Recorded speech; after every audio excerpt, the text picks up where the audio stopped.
We are your home theater and AV questions answered. This is AVRant. Want your home theater or AV question answered by Tom and Rob? Send it to question@avrant.com. Welcome to another edition of AV Rant. I'm Tom Andrea. I'm here with Rob H. This is AV Rant. It's your home theater and AV questions answered. And right away, I want to say a big thank you to Lee Overstreet for guest co-hosting with me last week. Who? Yeah, Who the that heck's guy. that? I know, it's been so long. We've practically forgotten his name and face and voice. But no, it was very nice to have Lee back. But just as nice as having Tom back from vacation, apparently arrived back home safely because he was away for only 1 week as planned. Welcome back, Tom. That's right. And deep in the North Georgia, where we found out through the abundance of Confederate flags and a little bit of Googling that it was the reddest of all of Georgia. Okay. so you know, it was interesting. It was good. It was a good vacation. We went whitewater rafting, which was that was basically the plan to do that.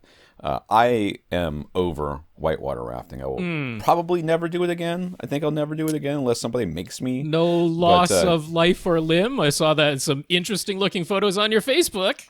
Seems yes, it was that an adventure. That was our guide guy was. I think he was super high. He might have been just kind of high, but I'm pretty sure he was super high because he was like, all right, so we're going to go over these, and these are a little spicy, but, you know, just listen to me and it'll be fine. We're like, oh, okay, this should be fine. Class 5 rapids go over the top of this thing, and he's like, row, row, row, and then, or forward, forward, forward, or whatever he says, and he said down in the middle of that, and we were like, we didn't even really practice down, and then it just all went to, I shot over the top of my son, knocked him out of the boat, he was out, you know, it was a thing. Honestly, it was good because I asked my 12-year-old son who got shot out of the boat what was his favorite part. It was getting shot out of the boat. And at the time, he was not so enthused. But it is a memory that will stick. But no it is question. a memory that will stick with him, so that's good. We also took me and my friend who have been cycling together since all of COVID. We took our bikes up there to North Georgia and then found out that the roads are we knew they were going to be hilly, but they are very hilly. And his bike is fine, but my bike is not built for hills. It's heavy and it only has 9 gears and I don't have the ability to get low enough to be able to go up these big hills. And then it's 2 lanes, you know, not 2 lanes on either side, just 2 lanes total. Right. No bike lanes, no buffer, nothing. It's just the lane stops and then the woods start and the speed limit's like 55 miles an hour. And people take that as a recommendation. Sure. For how fast they should take the 90-degree turns to get onto another street. It's the minimum, you know. So they so we felt very uncomfortable being on those roads and used as an excuse not to be on those roads. Yep. But when we got back, the first thing we did is cycled, and I've cycled every day. I've cycled 3 days in a row since we've been back, just to kind of try to make up for the fact that we wussed out while we were there. And it was supposed to be a vacation. You're allowed to relax and take it easy. I know, but that's not, you know, whatever. And I want to say, before I say anything else, and before I forget to say this, Peacock may be the worst service that has ever been in the history of services. Somebody even emailed to talk about how Peacock isn't so bad, but yeah, according to it is atrocious. It is atrocious. First of all, I'm sorry, NBC. Did you not carry the entire Olympics? Is there some reason why I cannot stream the entire Olympics on Peacock? Because if I had signed up for YouTube TV, I could have DVR'd the whole thing and then watched it back at my leisure. But with Peacock, no. Some sports like swimming, not a single thing is on there. Right. Not a single replay of sports exists on Peacock. You know, like some of the more obscure sports that I would really like to watch, like archery and shooting and I don't know. What about the rock climbing? Was the rock climbing on there? The rock climbing wasn't on there. That was the whole point I got it for, was stupid rock climbing, and it wasn't even on there. I'm so mad. And I mean, just like basic things like when the fast forward, you just Sure. press to the right and you could see like the picture change. So you can see what's going on there. It's been in existence since DVRs have, the last 10 years you've been able to do that. Not with Peacock. You got to go down to the little fast forward button and press it down, and the screen freezes until you press play. Right. You have no idea what you're. That's just the worst. Not to mention the audio, which was atrocious. So, not that I'm bitter. Or anything. All right. There you go. You can take that as a non-recommendation for the time being. Can't wait to cancel that stupid service. I'm going to tell you that right now. Do they have a free tier on that one? That one doesn't. They do with do? ads, I think. I don't. Well, no, it's $4.99 with ads and like $10 without ads. Okay, so it must be Paramount Plus that has a free tier. Does that used to be CBS All Access? Pretty sure that had a free. I can't keep them straight anymore. Too many of them. I don't know. I thought that Disney had a rough start, and then I tried Peacock, and went Disney. You guys were killing it. Oh, no. Disney had like a rough day, and then they kind of had it under control for the vast majority of things. I know. Everybody was like, well, I could barely get on, and nothing's really streaming. I'm sorry, 2.5 million people signed up on the same day. Yeah, that's right. Yeah. Yes, they're having a little bit of a they problem. all tried to watch like Star Wars in 4K at exactly the same time.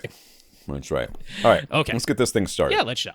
This is AVRant, the podcast that answers your home theater and AV questions. Get your questions answered. All you have to do is ask by emailing us a question at avrant.com. You can go to AVRant, leave us a comment there, facebook.com/AVRant podcast, youtube.com/AVRant. Contact Rob directly, rob@avrant.com. His Twitter is @FirstReflect. I am Tom at avrant.com. My Twitter is @avrant_Tom. All right, listeners of the week. To become a listener of the week, to support the podcast in some way, you can do that by going to AVRant, click on the Buy Us a Cup of Coffee link, and give us a PayPal donation. So we want to thank Chad for doing that this week. Thank you very much, Chad. Yeah, Chad, thank you very much for the PayPal donation. Really do appreciate that. There were none others that I missed from last week because I didn't have access to the list, so I didn't see any others. That's good. Didn't leave anybody out when Lee was here, so. That's right. Thank you, Chad. We also want to thank our 128 patrons over on patreon.com. Patreon's a service where you can sign up to become a monthly subscriber, monthly contributor to our podcast every month. Patreon takes some money from you and give it to us, so we have 128 of you out there. We want to thank you very much. Yes, patreon.com/AVRant podcast. If you would like to sign up, you can think of it as a voluntary subscription, if you please. That's right. And 128 patrons, that is lovely. Thank you all very much for the financial support. If you can't support us financially, we understand. Just tell us what you did to support us, and we will mention it here. So Jason told SVS via their online chat that AVRant sent him their way. I always wonder if he's just talking to a bot or if he's talking to a No, person. But it doesn't matter. SVS customer Usually support, that's a live person you get to. So, right. Jason, So thank you, Jason. Jason, thank you so much for talking us up to SVS. So we got some notes of gratitude for keeping the podcast going. We got them from Kevin, from Jeremy, who says he originally thought that once his own setup was done, he wouldn't have any reason to keep listening to our podcast, but he continues to be a member of the 2 Hour Plus Club. It's fun listening to other people's experiences, and of course, Chad. So Kevin, Jeremy, and Chad. Yeah, Kevin, Jeremy, Chad, thank you all very much for those notes of gratitude to us for keeping the podcast going throughout everything that's been going on for the past year plus. Those notes of encouragement are very much appreciated. Jeremy, thanks for continuing to keep on listening to us, even though we weren't answering necessarily your questions directly anymore. And that is a good thing. You can definitely learn from other people's experiences, stuff you didn't even think to ask. That's part of the fun. I'm part of this podcast, and every once in a while Rob says something, I'm like, wait a second. Like the slider bar for the Sony Ultra HD Blu-ray player for SDR, HDR thing, that slider bar. Yeah. I was like, I didn't know that was there. I mean, I did know it was there, but it's not accessible unless you are actually playing right. Yeah, a disc Ultra in HD progress, Blu-ray. Yeah. It doesn't show up just in the settings. So I had adjusted all the settings, and then he mentioned that. I'm like, I didn't see that. I don't remember seeing that thing. So I went back and found it.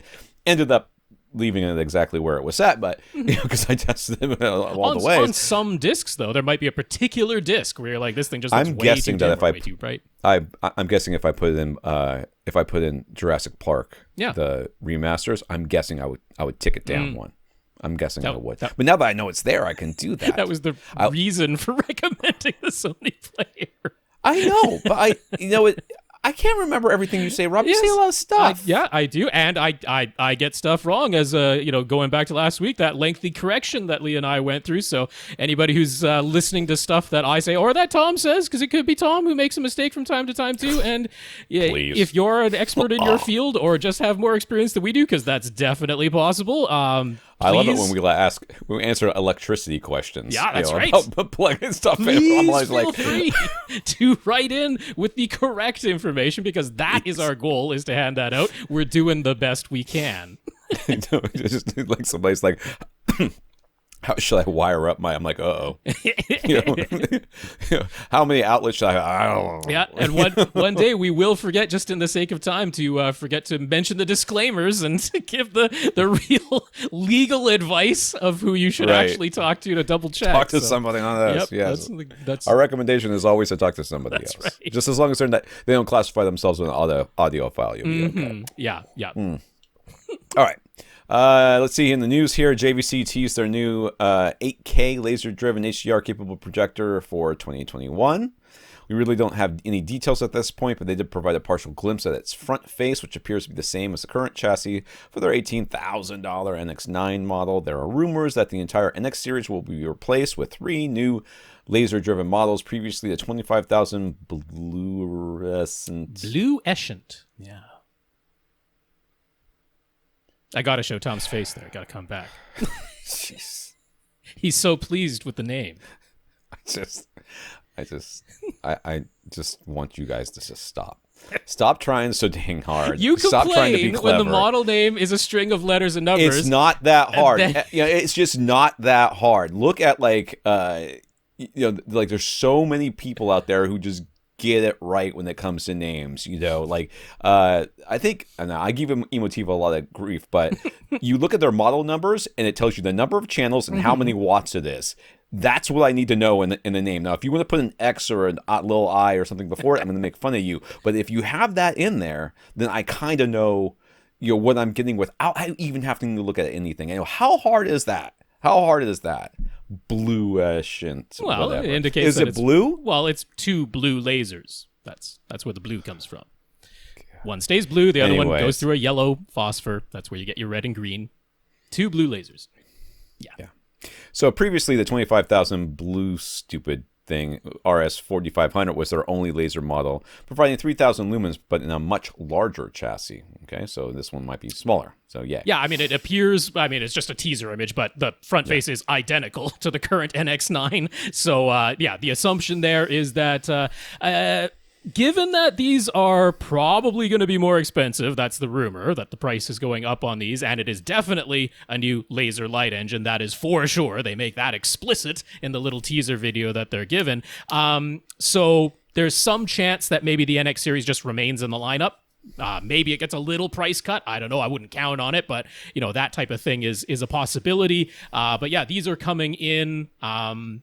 There's also talk that, over in the EU, that they might be limiting power requirements. So that might be another reason why the transition to laser kind of makes sense. So that's actually going to be, we got a whole question about that coming up later. So we'll be talking more about these, but it does answer the question, will JVC be releasing new projectors this year? It definitely seems so. That is most definitely the plan at this point. It seems to be. At least one. At least one. Yeah, we don't know We for assume sure. more, but we don't know At least one. So AT&T continues to divest itself of its media brands. They've now completed the sale of Crunchyroll to Sony for $1.175 billion. I didn't realize that thing was worth that much money. Sony intends to combine Crunchyroll with their existing anime service, Funimation, to create a unified anime subscription experience as soon as possible. Isn't Crunchyroll free? I thought Crunchyroll was free with ads, right? I don't know. I've never used Crunchyroll. I'm not sure. I think I used it once, and I think it was free with annoying ads, and I never used it again. Might have been.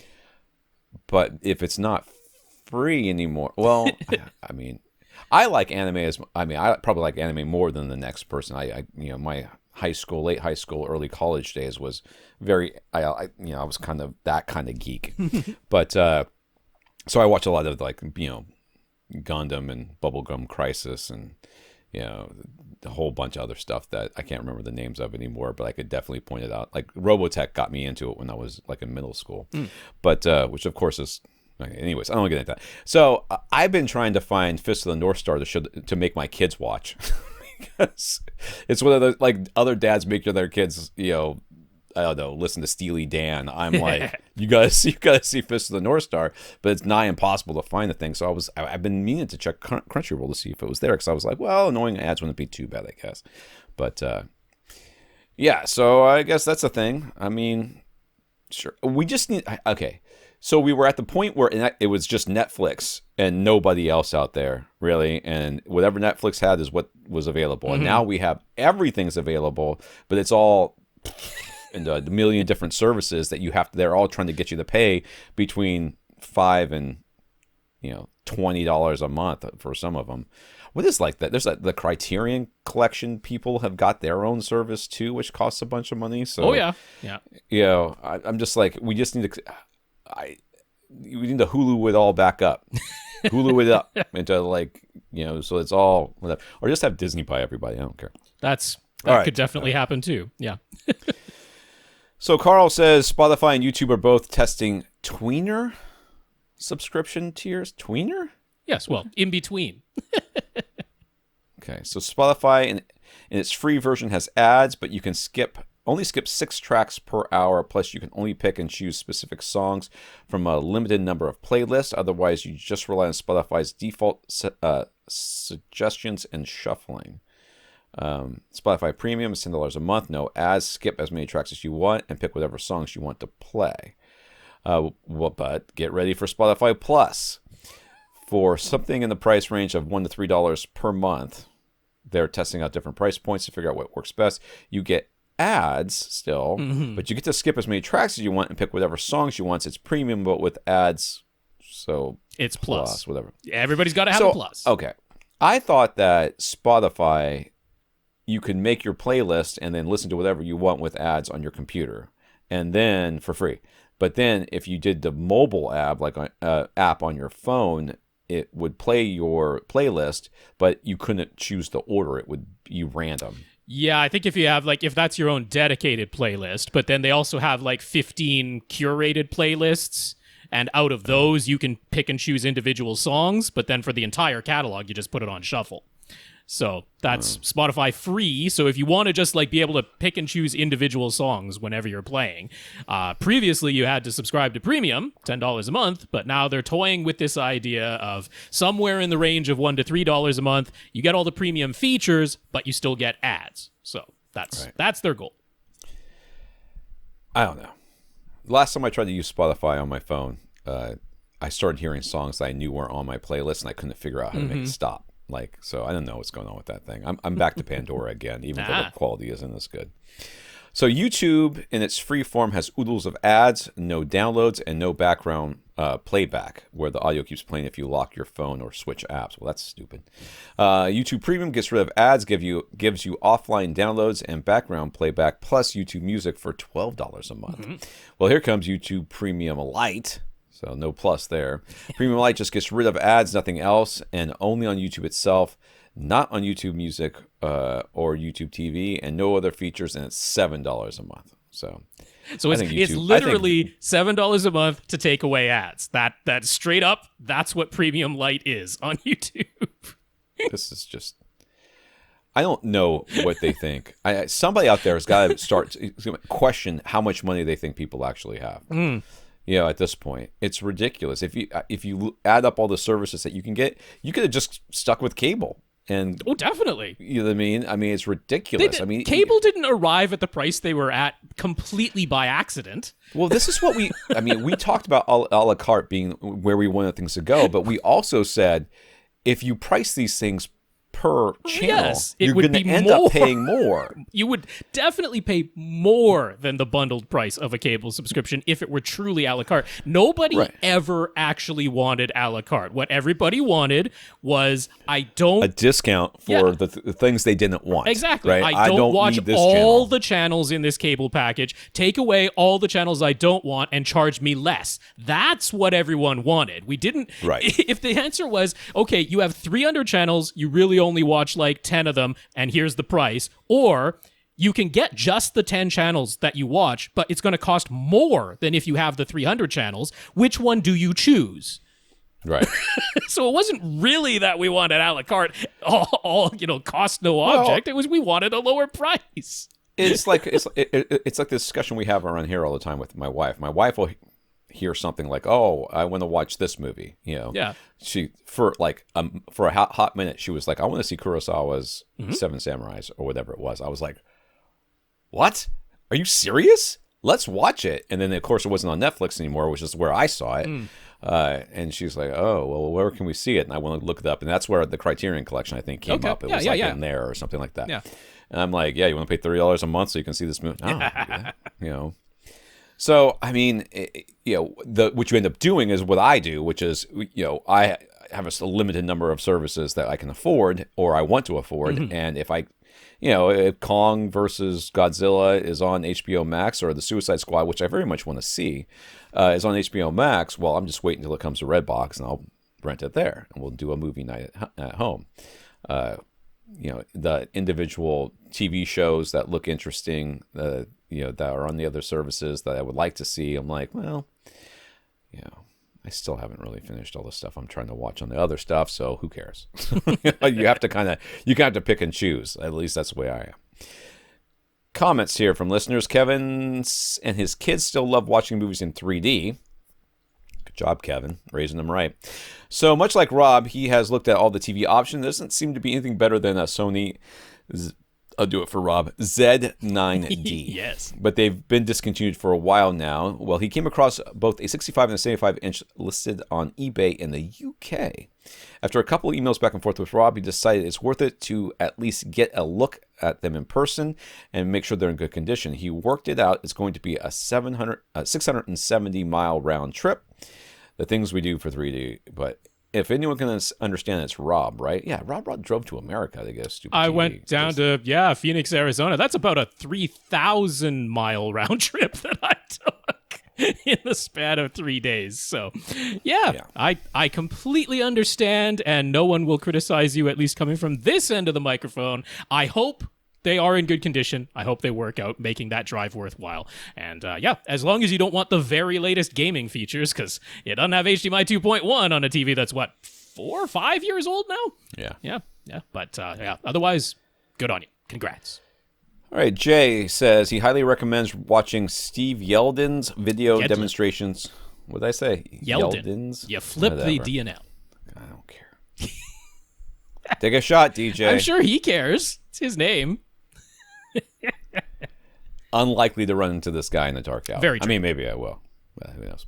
Anyways, Steve Y's video demonstrations about resolution. He's a cinematographer who's worked on features such as Looper, Knives Out, and The Last Jedi. In other words, director Rian Johnson's Ryan. That's how he spells it, Ryan. Rian Johnson's go-to guy. I really like which was the last Jedi, right? That was the middle one. Yes. Yeah, that's my favorite. Oh, okay. I know a lot of people don't like that one. Yeah, it's my least favorite of the three, but it's because there's the two types of Star Wars fans. There's the people who wish it would change, and there's the people who wish it would basically stay the same. And so if you're more the wish it would change, then you like Rian Johnson's take. If you're more the wish it would stay at the same, you might. Yeah, the other two. Yeah. Yeah. Anyways, I really like that one. We could take in a couple of scenes that I didn't like that much, but for the most part, I like that movie.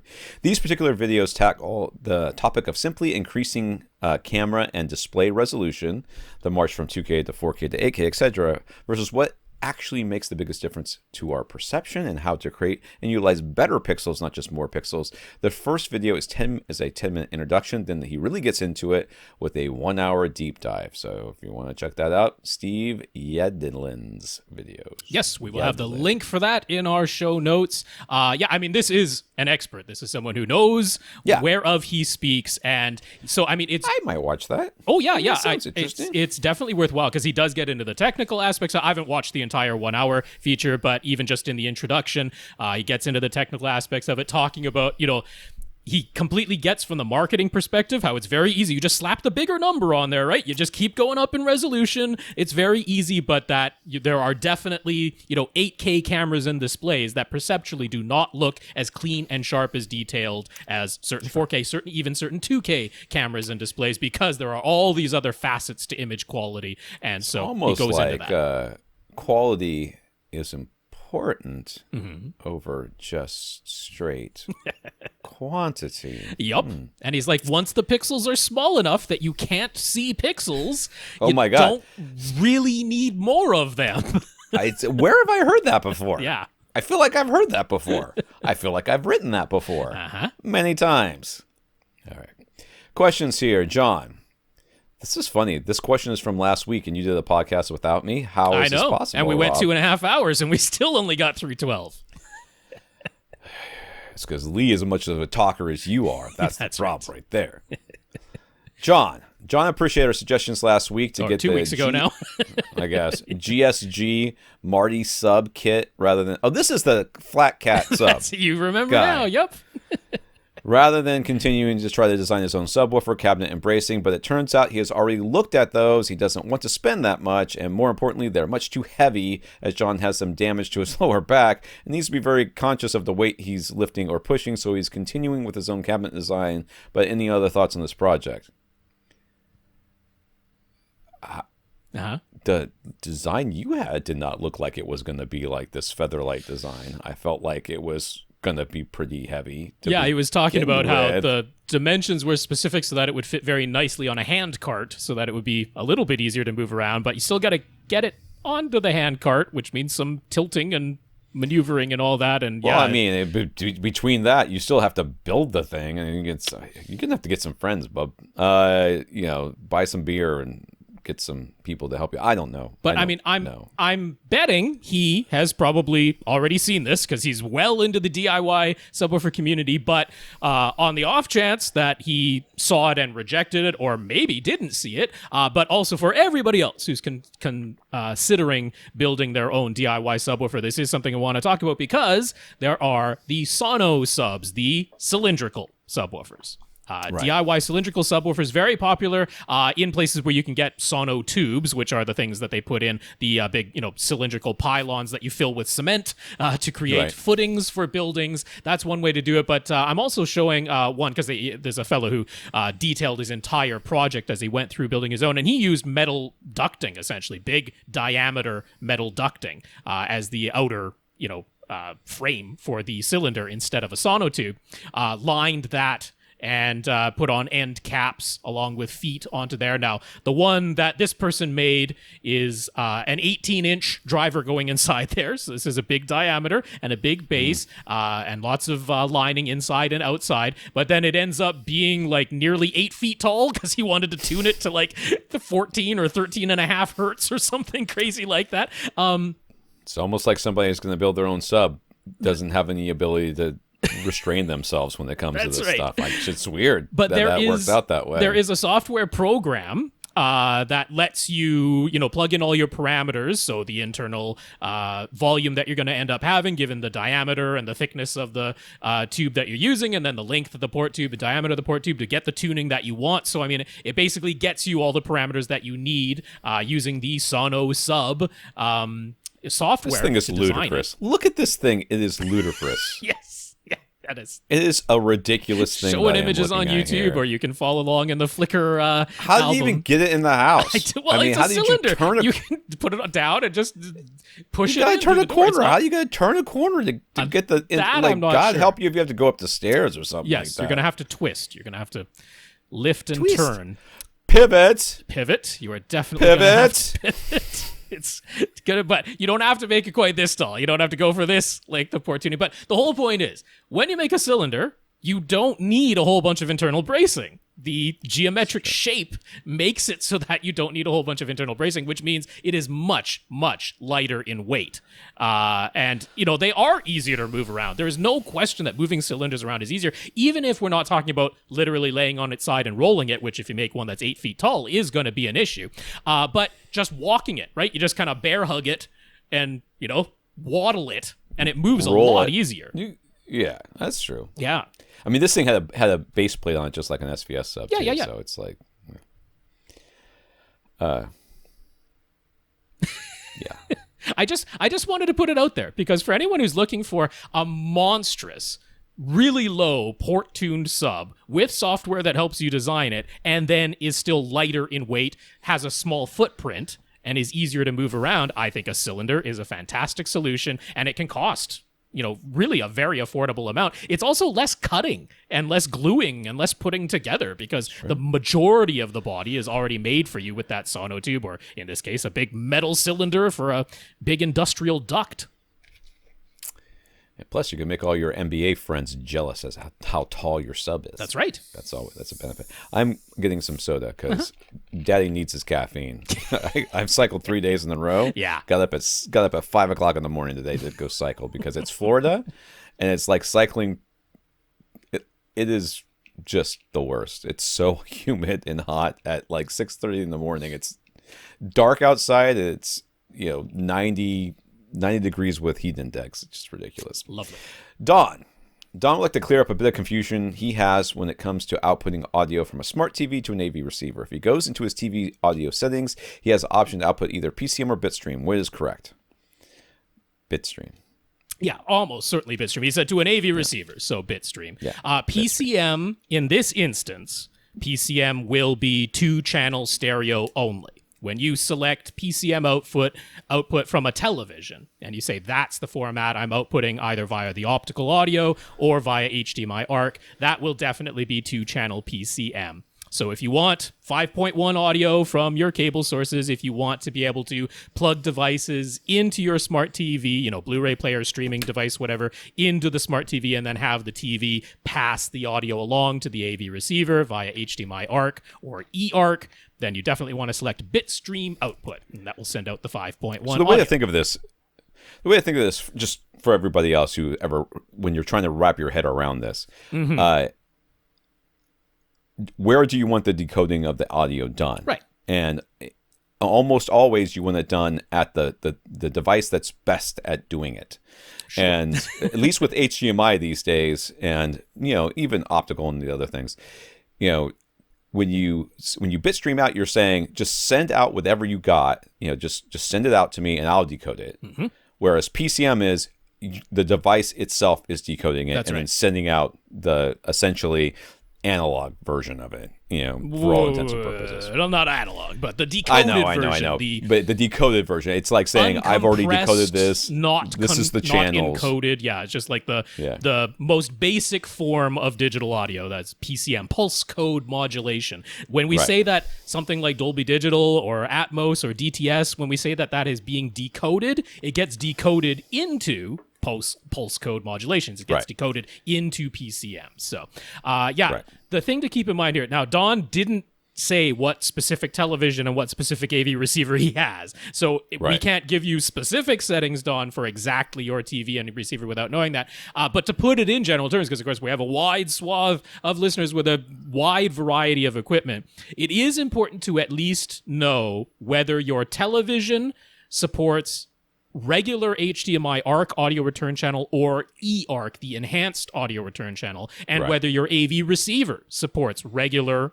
ARC or eARC enhanced audio return channel. The difference there is that regular ARC supports vanilla Dolby Digital 5.1, vanilla DTS 5.1, and 2-channel PCM. Those are the formats that regular vanilla ARC supports.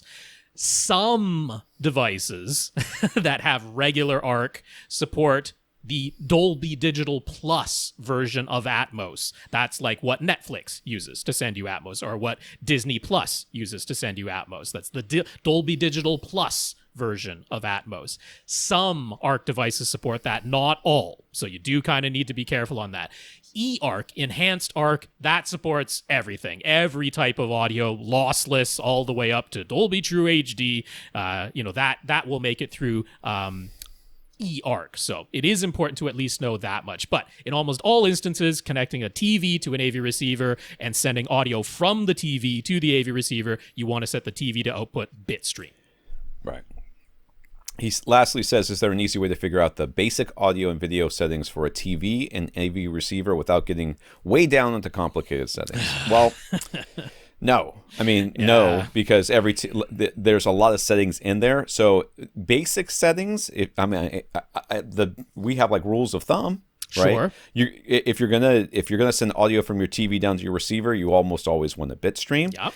When you turn your TV on, you want to put it into whatever sounds like it should be used at night. So IFS dark, home theater mode, cinema mode, movie something mode, like that. Maybe if it doesn't have movie, any of those. If it has a THX picture mode, THX picture mode is usually right. And now if you got a new TV, it'll probably have filmmaker mode, and filmmaker mode is very good. So on the picture settings side, I mean, yes, you can get down into nitty-gritty, but honestly, if you put it in filmmaker mode number 1, THX picture mode, or ISF expert picture mode, those would be number 2. And then barring any of those, if none of those exist, something that's like cinema or theater or movie mode, something along those lines, you'll be well within the ballpark. For picture settings, you can also go over to rtings.com, and they have settings for the majority of TVs that have come out within the past 6 years. I don't necessarily agree with every single nitty-gritty little setting that they always get, but they will get you well within the ballpark. You'll be really, really close enough that you don't have to mind. The audio is trickier, though. It can be trickier because, I mean, an AV receiver, just look at the back of the thing and there's a lot of complication going on. If at all possible, in my view, if you can just send everything to the AV receiver and then up to the TV, not from the TV back down. I know that sometimes the apps in the TV are the only way to get certain audio things and that sort of thing.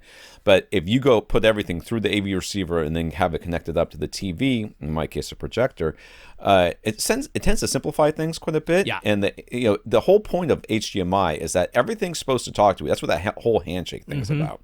They're all supposed to talk to each other and say, hey, what can you do? This is what I can do. What can you do? And they figure out what the best, what the highest quality of everything is, or the least, the highest quality possible for everything that's connected.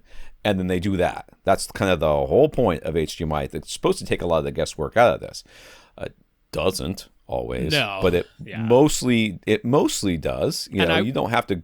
I would say on the AV receiver side, like one of the reasons, all else aside, one of the reasons Tom and I like Denon and AVRant, and for the past several years have been our top recommended brand. One of the things we really like is the setup wizard. If you have not used the setup wizard and you have questions as to whether you've done everything correctly, genuinely, the wizard they have is pretty darn good. It is difficult to have any errors after having gone through the Denon and AVRant setup wizard. So if you need to run it again, you go into setup, you go into the menus, and it's right down at the bottom. It's the very last thing on the list is to run the setup wizard again. And I would highly recommend it if you have questions. Get that thing back to the way it was fresh out of the box and use the wizard. It's honestly good. And I will say, Yamaha now, it's only on their newest models, but Yamaha now has an app. You have to have a phone or a tablet, but there is a new setup wizard app for the brand new Yamaha receivers that are just coming out this year. So this doesn't necessarily apply to older models if you already have one. Does it make you connect to the Emotiva app so you can get it definitely does not. But if you are getting a brand new Yamaha this year, use that app. And again, it's a wizard. It walks you through step by step, and they do a good job. So I'm happy to see that on more and more offerings now that actually have a good setup wizard. I think honestly that's the best advice we can give to someone who just gets overwhelmed by all the settings that are in there. And it's nice that we're finally getting to that point. Finally. We've been saying for I want to say decades that it shouldn't be this hard. Well, and I mean, it's about time. They have to. If they're going to convince people to buy a whole AV receiver instead of a sound bar these days, they better make it more user-friendly. So. Yeah. Michael asks, what's the benefit of an outboard video processor such as the Lumagen Radiance Pro or other multi-$1,000 video processors? He sees them mentioned quite often when you watch his home theater tours. They're already starting with top-end projectors and pre-pros. Why is a separate video processor still necessary or beneficial? It helps pad the bottom line of the installer. There is certainly some of that going on. Okay, so from an installer calibrator perspective, you can fine tune every single input, every single device that's going in here. So make sure that it is absolutely you calibrate the projector so that it's or whatever it is, TV, so that it's absolutely as accurate as it can possibly be. And then you can go into each individual device and calibrate each individual device so that it is as accurate as it can possibly be. The calibration taking place in the outboard video processor is what we're talking about. Yeah. And then, if I have no idea why this would be the case, but the other selling point is you can now get the best possible upscaling and everything else if you're going to still be rocking VHS or DVDs or any of these other things. I mean, why? I think the majority of the reason why you see in like these high-end homes they have things like this is because they have a lot of money and they want to show it off, and they show it off by buying the most expensive thing, and this is the most expensive thing or one of the most expensive things, and the custom installer says, oh yeah, you're going to need this if you want to have everything be perfect. This will really impress your friends, and that's all they need to say. Now there are a couple of things where I can say there's like legitimate usefulness. One of them is when you have a CinemaScope screen, a 2.35 to 1 aspect ratio screen. And sure, I'm betting dollars to donuts the majority of these YouTube tours that you've seen, that's what they've got. They got a CinemaScope screen because, of course, they're going to get sold on that. When you have that, the things that we've talked about where, subtitles often show up partially down into the black bar, or maybe you just want to scale everything that you watch, like including 16:9 content, so that it shows up either within the borders of your CinemaScope screen, or things are maybe slightly scaled and stretched or cropped or whatever needs to be done so that everything shows up as well as it can on your 2.35 to 1 aspect ratio screen. That is something that an outboard video processor is able to do that won't just be built into the majority of projectors themselves and won't be built into the majority of pre-pros themselves. It is something that was built into Oppo players, which was one of the reasons why that was the poor man's quote-unquote outboard video processor, where you had those Oppo players that had an HDMI input as well as output, and you could actually use it as a video processor. And one of the things that people on AVS Forum love to do with that was format everything that went through that Oppo to work on a CinemaScope screen. So that could genuinely be useful in some setups. The other one was, it was more useful a number of years ago when we genuinely did not have user-level access to all of the picture settings to do a truly full calibration. That was really common. Thankfully, we're finding now on more and more consumer level displays, really granular controls to do full thing. Full lookup tables. Lookup tables is for every single digital video value that enters the processor. It is able to basically apply an offset to that to give you the exact correct contrast and color and luminance level for every single pixel, for everything that's coming in, every single value. Now, on LG's OLEDs, you've got that at a user level now. If you plug Calman in to an LG OLED, you have a full 3D lookup table with a crazy number of calibration points. But that was rare. We haven't had that until quite recently. So outboard video processors let you do that with any display. Didn't matter if the display had user level controls or even, service menu controls. You could do it with any display. So that was genuinely useful, and it still is in many instances. It's just thankfully some of the what we can do on user displays now is what you could only do via an outboard video processor before. So that's largely what it's about. And yeah, it is exactly when someone just says, give me the best, it's very easy to say, all right, you want the best? This is part of the best, and I get to charge you many thousands of dollars for it. There you go. Yeah, it's there's a lot of the whole... Yeah, for projectors, there's also the whole tone mapping of HDR as well. That's another thing that you can do outboard with a video processor, is tone mapping HDR, because if you're, a big screen, but right? Some of these dollars to performance. Oh, I know. Yeah, I do mean- you really need these things? The answer is you could totally get away with not having it, and I guarantee you the people who own them the people- would not notice the difference. The people who own them never use their theaters, but it's true. They just That might be- They, I mean, they I don't know. have Some of they them just must. have it in their house to have it. They don't actually ever use it. They're never at the house. They're off somewhere else. But you know, when it comes to the HDR, like we talk about JVC, they've got the tone frame by frame tone mapping built into JVC. But if you've got a 200+ inch screen, the JVCs aren't bright enough. You've got to go for you know, a Christie, a Barco, something like that, maybe a Runco, like one of those, you know, higher end, much more expensive brands that has the light output. But those don't have the frame by frame dynamic tone mapping. So No, they're not going to have any of that. You have- They expect you to buy the processor. they expect That's you to the buy whole the point. processor, and that can let And you another apply. room for them to tone be in because they need their own cooling yeah. system. So it's you know, insane. It's that too. So genuinely useful for things like that. Generally, just throwing a couple of $1,000s away. $10,000, $20,000. Not away. That's it. The calibrator's happy about it. You know, They're the They're the one who installer is appreciates the installer is over the moon. That's for sure. The calibrator's like, well, this is going to the take me a user's couple got hours. no idea. Jack, I told you I was at the guy's house who was, you know, the CEO of a amusement park here in Florida, or I think he was the CEO, and he didn't know how to turn on his TV Exactly. at all. It's like, I don't know how That's this why works. you call your Crestron guy every That's right. time you want to turn your TV Every on. time you want to turn your TV on. That's right. That's why you pay a monthly fee. Jack appreciated our blunt answer about whether he should get an LG C1 or G1 OLED. Was I there for that? I don't remember. You if I were was there for that one. We say get the Okay. C1. All right. Good. It costs I less, guess. considerably less at the 77-inch size. Now that that's settled, which HDMI cable should he get? He needs about 10-foot length, and he wants to run it inside a wall. Just needs to go from the wall-mounted TV down to his equipment stand below without being visible. Would Amazon Basics do the trick? Mono price, generally speaking, is where I would go first. But anything it's got to be actually certified, though. I mean, 10 feet's not that bad.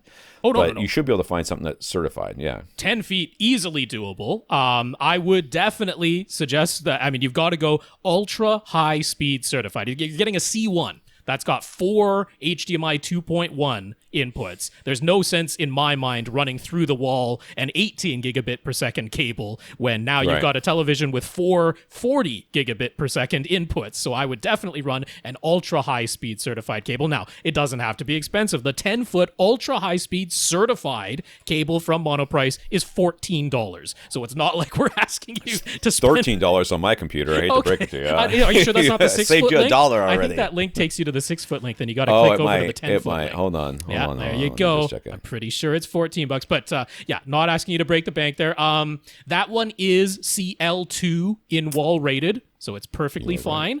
There are also the let's see, is that the thingy there that I did on that other link? Maybe you can check that one. I think that's the Zeskit cable.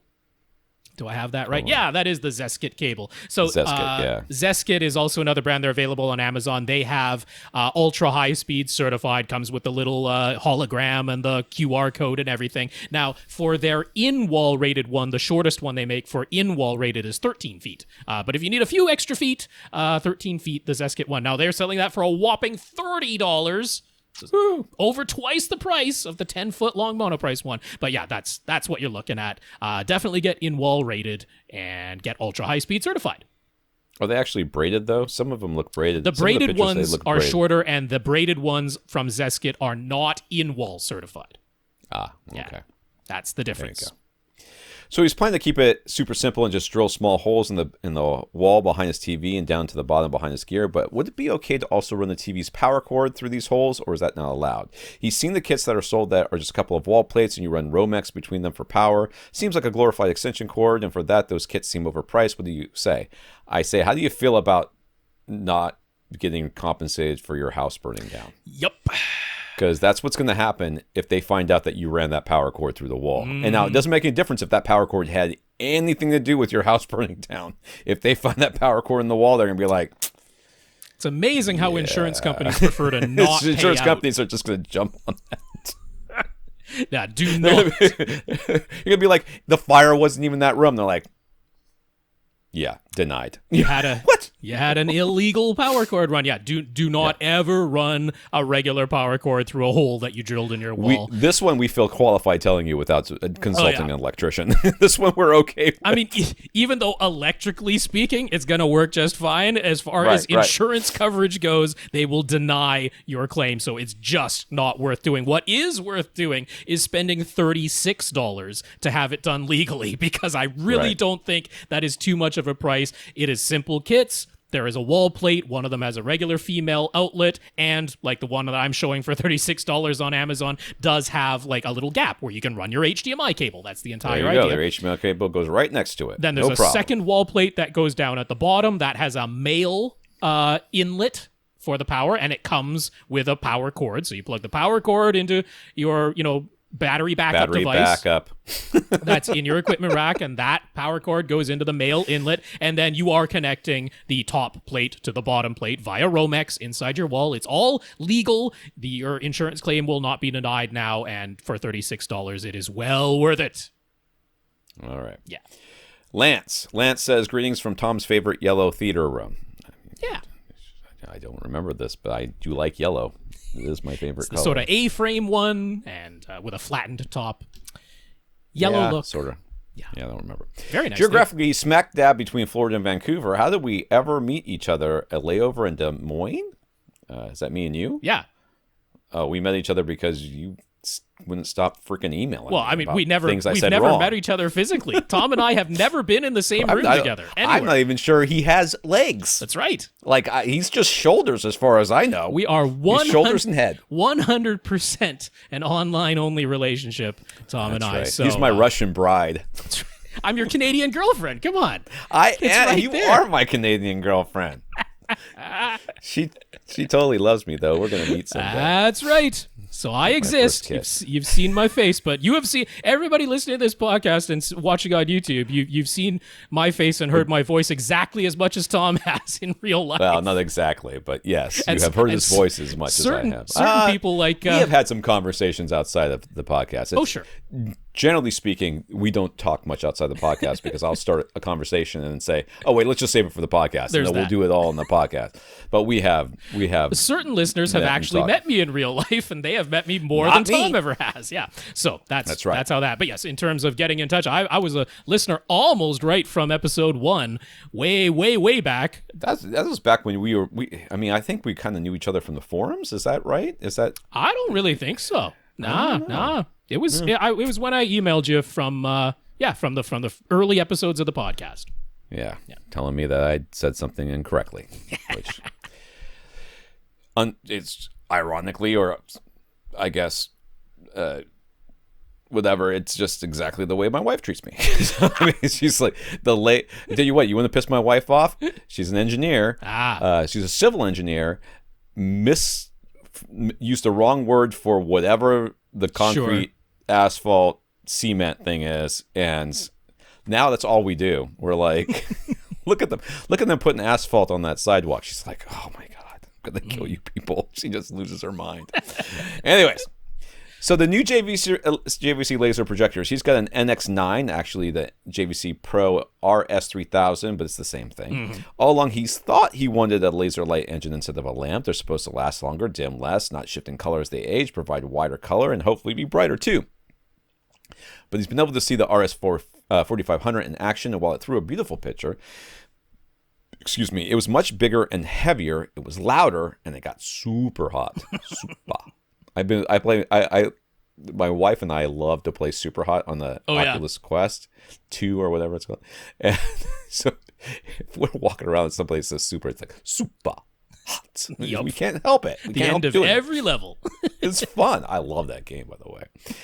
Not only that, but when he reads comments from RS4500 owners, they're saying it does dim to a noticeable degree over time. Not as quickly as a lamp, but it definitely ages and gets dimmer. And when it does, you can't replace the lasers the way you can easily replace a lamp. So, first of all, users... what do they know?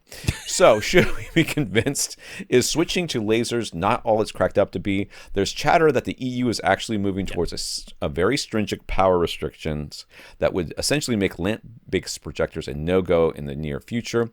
So maybe that's part of it too. And all in all, what do we think about the move to lasers? I have often express my concern and ignorance about how laser-based projectors are gonna, how do you fix them when their light engine breaks, other than replacing the lasers, which sounds like you're just buying a new projector to me. Pretty darn close, yeah. I mean, and that's it. So, yes, all right. So California, a long time ago, and I remember us railing against it when they first passed the law about how much power a TV could use and blah blah blah, and we were all like, all the TV's going to get dim, and California's ruining my childhood, or whatever it was we said back then. And in the end, we all went, the TVs have gotten brighter, and the power consumption is just fine, and everything's just fine.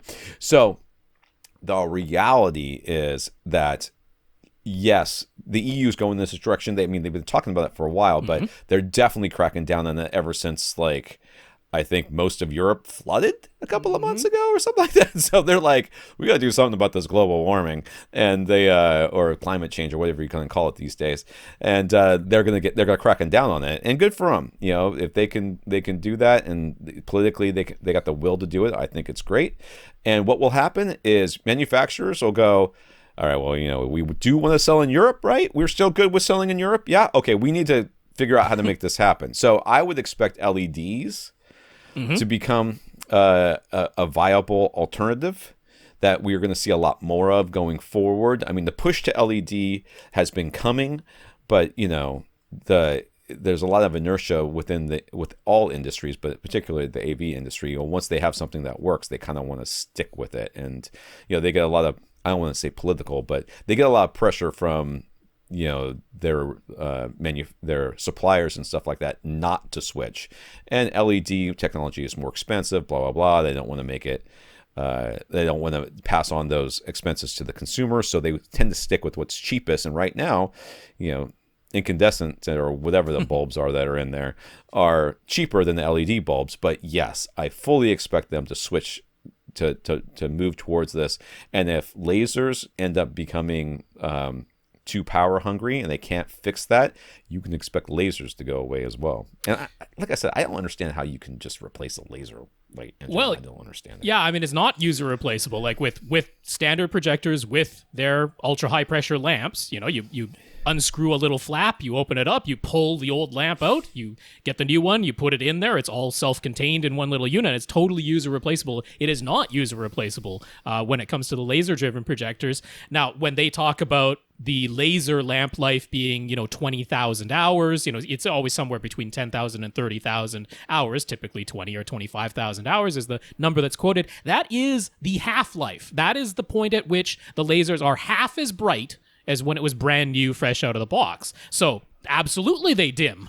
That is totally the case. It's not that they stay the same brightness throughout their entire life and then just burn out 100%. They absolutely dim, and that 20,000 hour figure that's so often quoted, that's the half-life. That's when it's half as bright and now considered to be too dim to continue using at, regular power, that you would probably want to, in this case, replace the entire projector. It is, physically possible to swap out the laser light engine of a projector, but that is definitely not something that the user can do. That's sending it off to a full, authorized repair center and basically having them replace half the internal guts of the projector. It's quite expensive. So I see where he's coming from. If you're someone who uses your projector a lot and was fine with just, replacing your lamp quite frequently, but that kept the brightness high, if that's the type of projector user you are, the lasers are going to dim over time, and you're going to basically end up buying a whole new thing once they get too dim. And if you use your projector a lot, that could happen faster than you would want it to happen. I think that's a valid concern. In terms of like the size and the heat that was being put out, the RS4500, that's a 5-year-old projector model now. And what we've definitely seen, you look at all of the ultra short throw projector models, these really popular ones, they're all in like the $4,500 to $6,500 range, 7,000 some of them, right? All those ones in that range, they're all laser driven. Every single one of those. And they use the 2 blue laser system just like JVC used back with that RS4500. And they're even brighter. Now, they don't have the full width of color because they're all DLP systems, so their color doesn't get as wide, and DLP is a bit more efficient than liquid crystal on silicon in terms of reflecting the light that's coming from those lasers. But, it's similar things. That technology has definitely gotten smaller, more power efficient, more lumens per watt that's coming out of them. I really doubt that the lasers going into the new ones that were just announced for 2021 from JVC are identical to what was in the RS4500 back then. I'm sure they've got the updated technology that is smaller, more power efficient, more lumens per watt, and this double blue laser system. So yeah, I think that's what's going on there. I would expect them to be every bit as efficient and bright, capable as the ultra short throw projectors, because those laser light engines are kind of ubiquitous now, and I'm sure that's what they're using, or very similar. So Lance has a Monoprice HDP-1 16-channel pre-pro. He thinks it's an incredible machine, and when it launched, Monoprice was fantastic with their customer service and rapid responses with firmware updates to address any bugs. But recently, with the newest firmware, HDP-1 owners have been having random crashes and reboot loops. And for a while, they were radio silent, which was unusual and concerning. They did eventually respond, and they say there's another firmware update on the way to address the issue. He's still waiting on DTS X Pro to get added as well. And then there's HDMI 2.1, which will still require a hardware update to the HDMI board, but there's been no word on when that will be available. Get in line. Everybody's waiting for those Indeed, things. yeah. And you're in line behind Denon.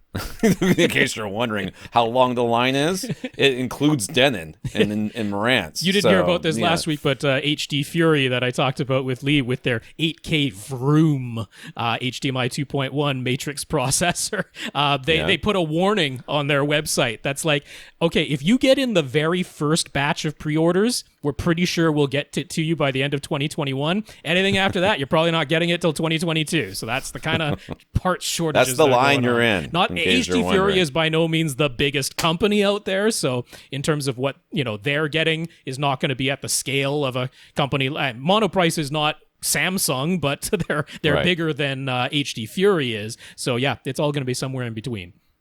All right.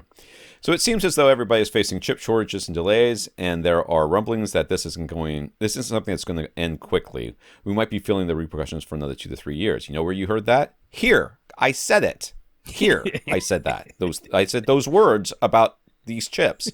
I said that. I said, don't expect this to go away just because, well, at the time when I said it, COVID, there was vaccines going out and people were whatever, and then the Delta variant hit, and it's all back. Welcome to the lockdown.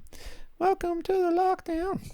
Lance's question is, how worried do we think he and everybody else should be, particularly for somewhat smaller companies like Monoprice and more niche products like the HDP-1? Apple and Samsung are going to get through this just fine, and super expensive luxury brands can charge whatever they need to. Yeah, but they're not putting HDMI 2.1 into anything. They really haven't yet. Yeah. I mean, even if it was widely available, we wouldn't see that for another 5 years. Let's be honest. HDMI 2.1. Come on. Yeah. But delivering something niche like a 16-channel pre-pro at a reasonable price, is that sustainable? What do we think? I mean, they can deliver it. It just won't have HDMI 2.1. I mean, let's be honest. And I mean, I do think there's every chance that, companies like Monoprice, they're like other electronics companies. They are constantly looking, designing the next thing. In the midst of launching whatever it is they're launching right now, they've already begun designing the next iteration, probably a year or two ago that they started doing that. The thought that there will be delays before the next iteration arrives, that delay between generations might be a bit longer this time, a bit longer than typical. I think that's perfectly reasonable to predict. They were working on an HTP2. There's no question about it. Somewhere back there in Monoprice's development center, they were working on an HTP2. Maybe they were planning that would come out 3 years after the HTP1. Now it might be 4 or 5 years. I think that's likely, in fact. It may have been 5 years to begin with. It might have been. We don't know, but I'm just saying that that interval, that generational delay, I think will probably get extended.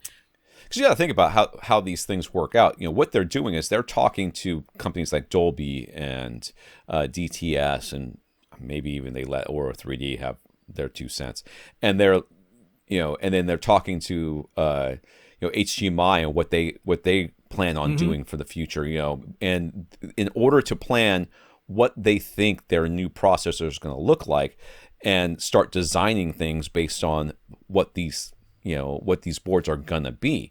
Now, those plans from DTS, Dolby, and everybody else, HDMI and everybody else that's out there, those plans haven't really changed. They're just are all getting pushed back. Yeah. We're going to see 8K. We're going to see probably more speakers, overhead speakers. So 6 overhead speakers become. I mean, that's clearly the next step in AV receiver technology. That's the next thing what we're really going to see, along with 8K and some of the other stuff. We're going to see these things come through. What does that mean for what has the pandemic done and the chip shortage done for that? I mean, it's just pushed everything back, and we knew that was coming. But as far as Monoprice's radio silence, I get a little miffed when people complain about such things, because the last thing you want to do as a company is respond before you actually know what the response is. Well, also we were right in the middle of summer, and on mostly talking about AVS Forum here, and Hobie, I think his last Seacrest, is it Hobie Seacrest? I think that's his name. He's like the head of the monolith division within Monoprice. I honestly think he was just on summer vacation for a couple weeks and wasn't on it was literally 2 weeks. But he has been tremendously active and responsive on AVS Forum. The users over there love him because he talks to them all the time and lets people know ahead of time what's up and what's coming, and that he was gone for 2 weeks. I genuinely think he was just on vacation, guys. Right. Don't freak give out the guy too a break. much. Yeah, exactly. All right? He give the guy really a break. and it was right in the middle of summer when they weren't bringing out any new products, and And if you're the head of Monoprice's Monolith and you're online all the time answering people's questions, Yes. you know where you go?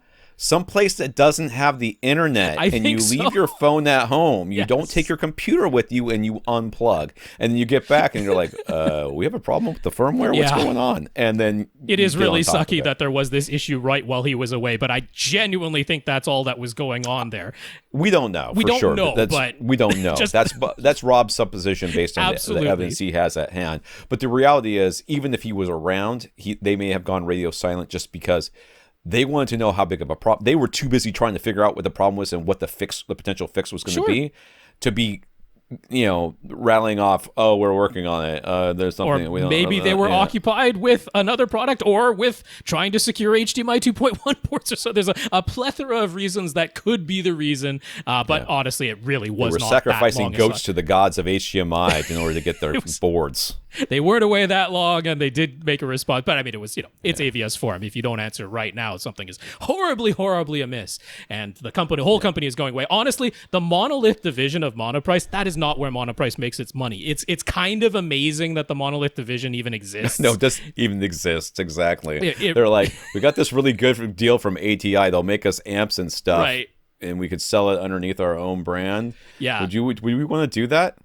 It's a lot more expensive than what Monoprice is known for, it's kind of amazing that it's in there. So, I mean, this idea that this is what's going to put Monolith as a division under, who would take their place if they were to go away? It's kind of like when Oppo went away, right? Again, it was amazing that the Oppo division that made Blu-ray players existed because they make their money on phones, and eventually the higher up said, all right, we're done with this little side project. We're going to focus on where we actually make our money. And if Monoprice did that, I don't think it's necessarily the chip shortage or anything that would push them that way. Maybe it would get them there a little bit sooner, but they're going to look at their bottom line eventually and go, does this monolith division make any sense for us to continue going? And maybe it doesn't. Now, the obvious next in line in terms of somewhat reasonable pricing and, really ahead of the pack features is going to be Emotiva for us in North America. That's the next place that you would look, and hopefully they stick around, because otherwise you are getting, for 16-channel processors, the cheapest ones outside of Monolith and Emotiva are the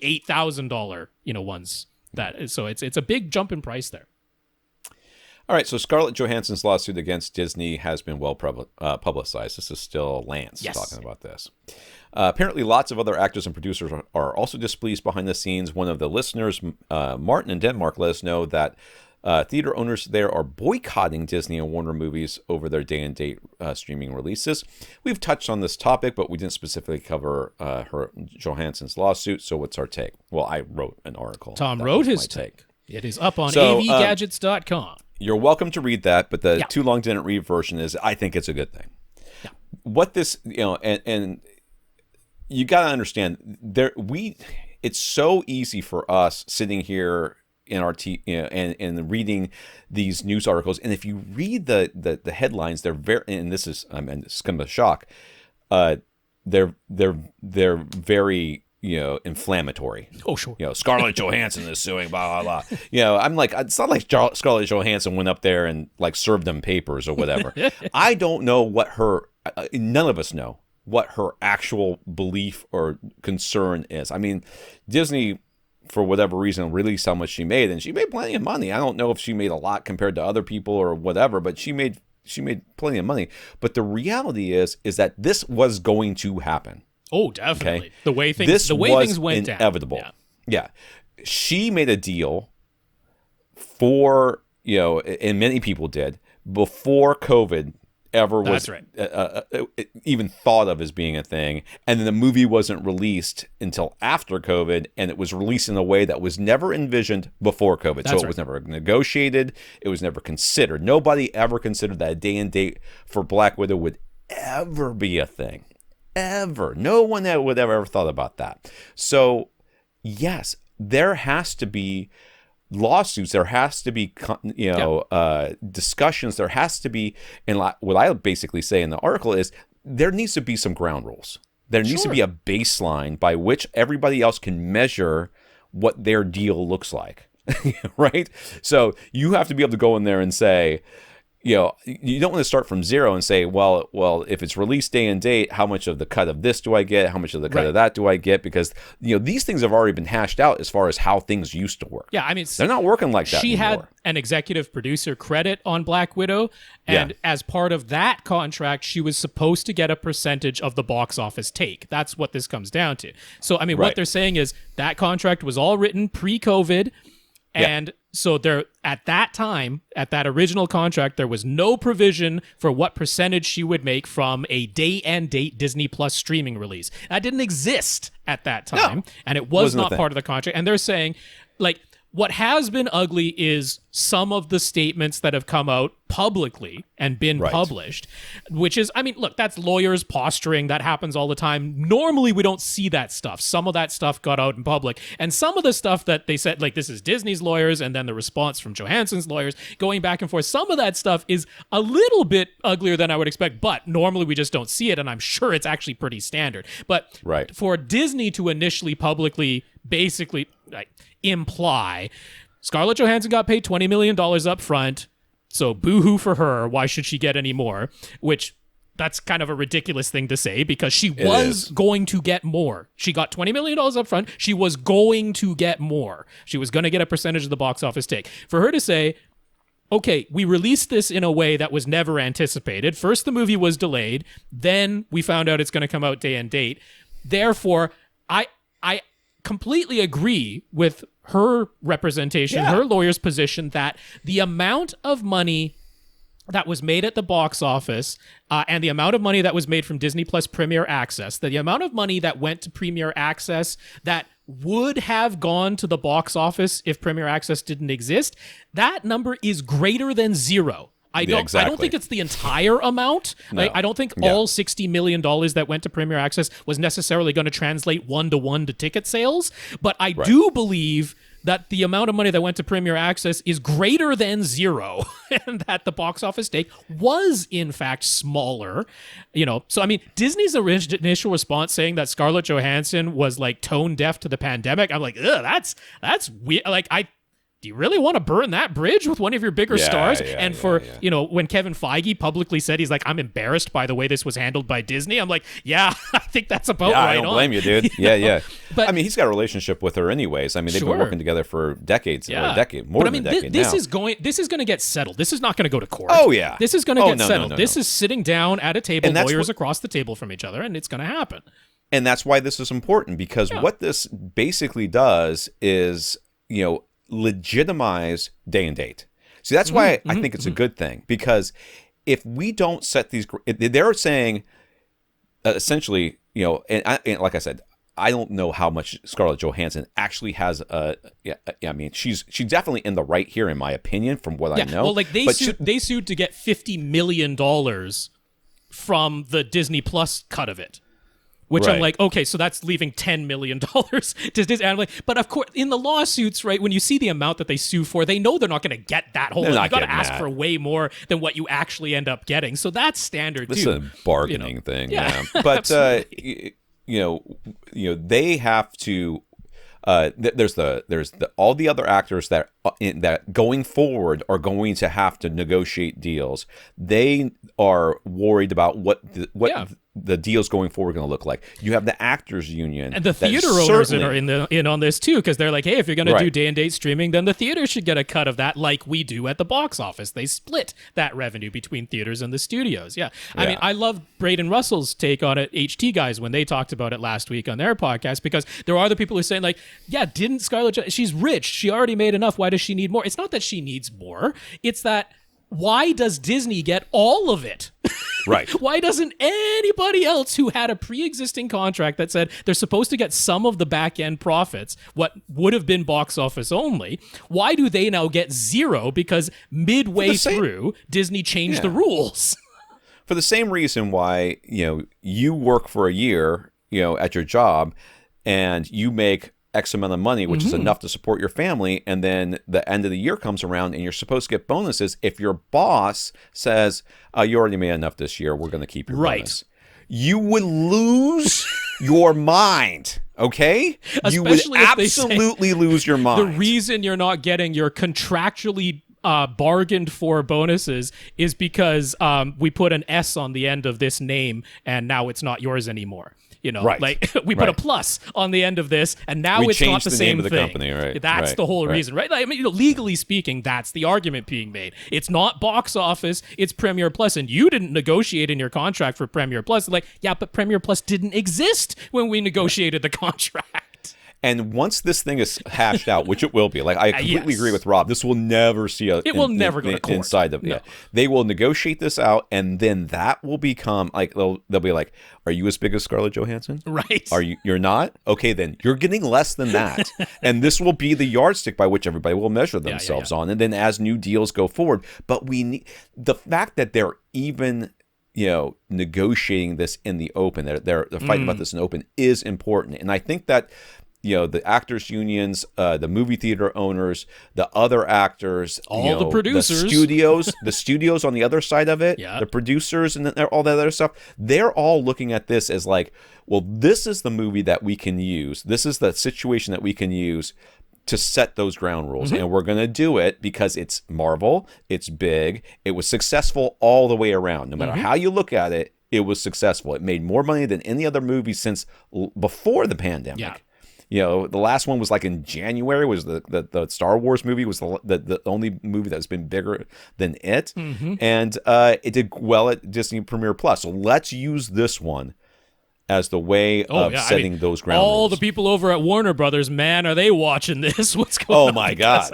They got popcorn. They're taking notes. Warner Brothers, they got rooting lawsuits sides lined up for years over what's going on there. So. Yeah. So, good luck over there, guys.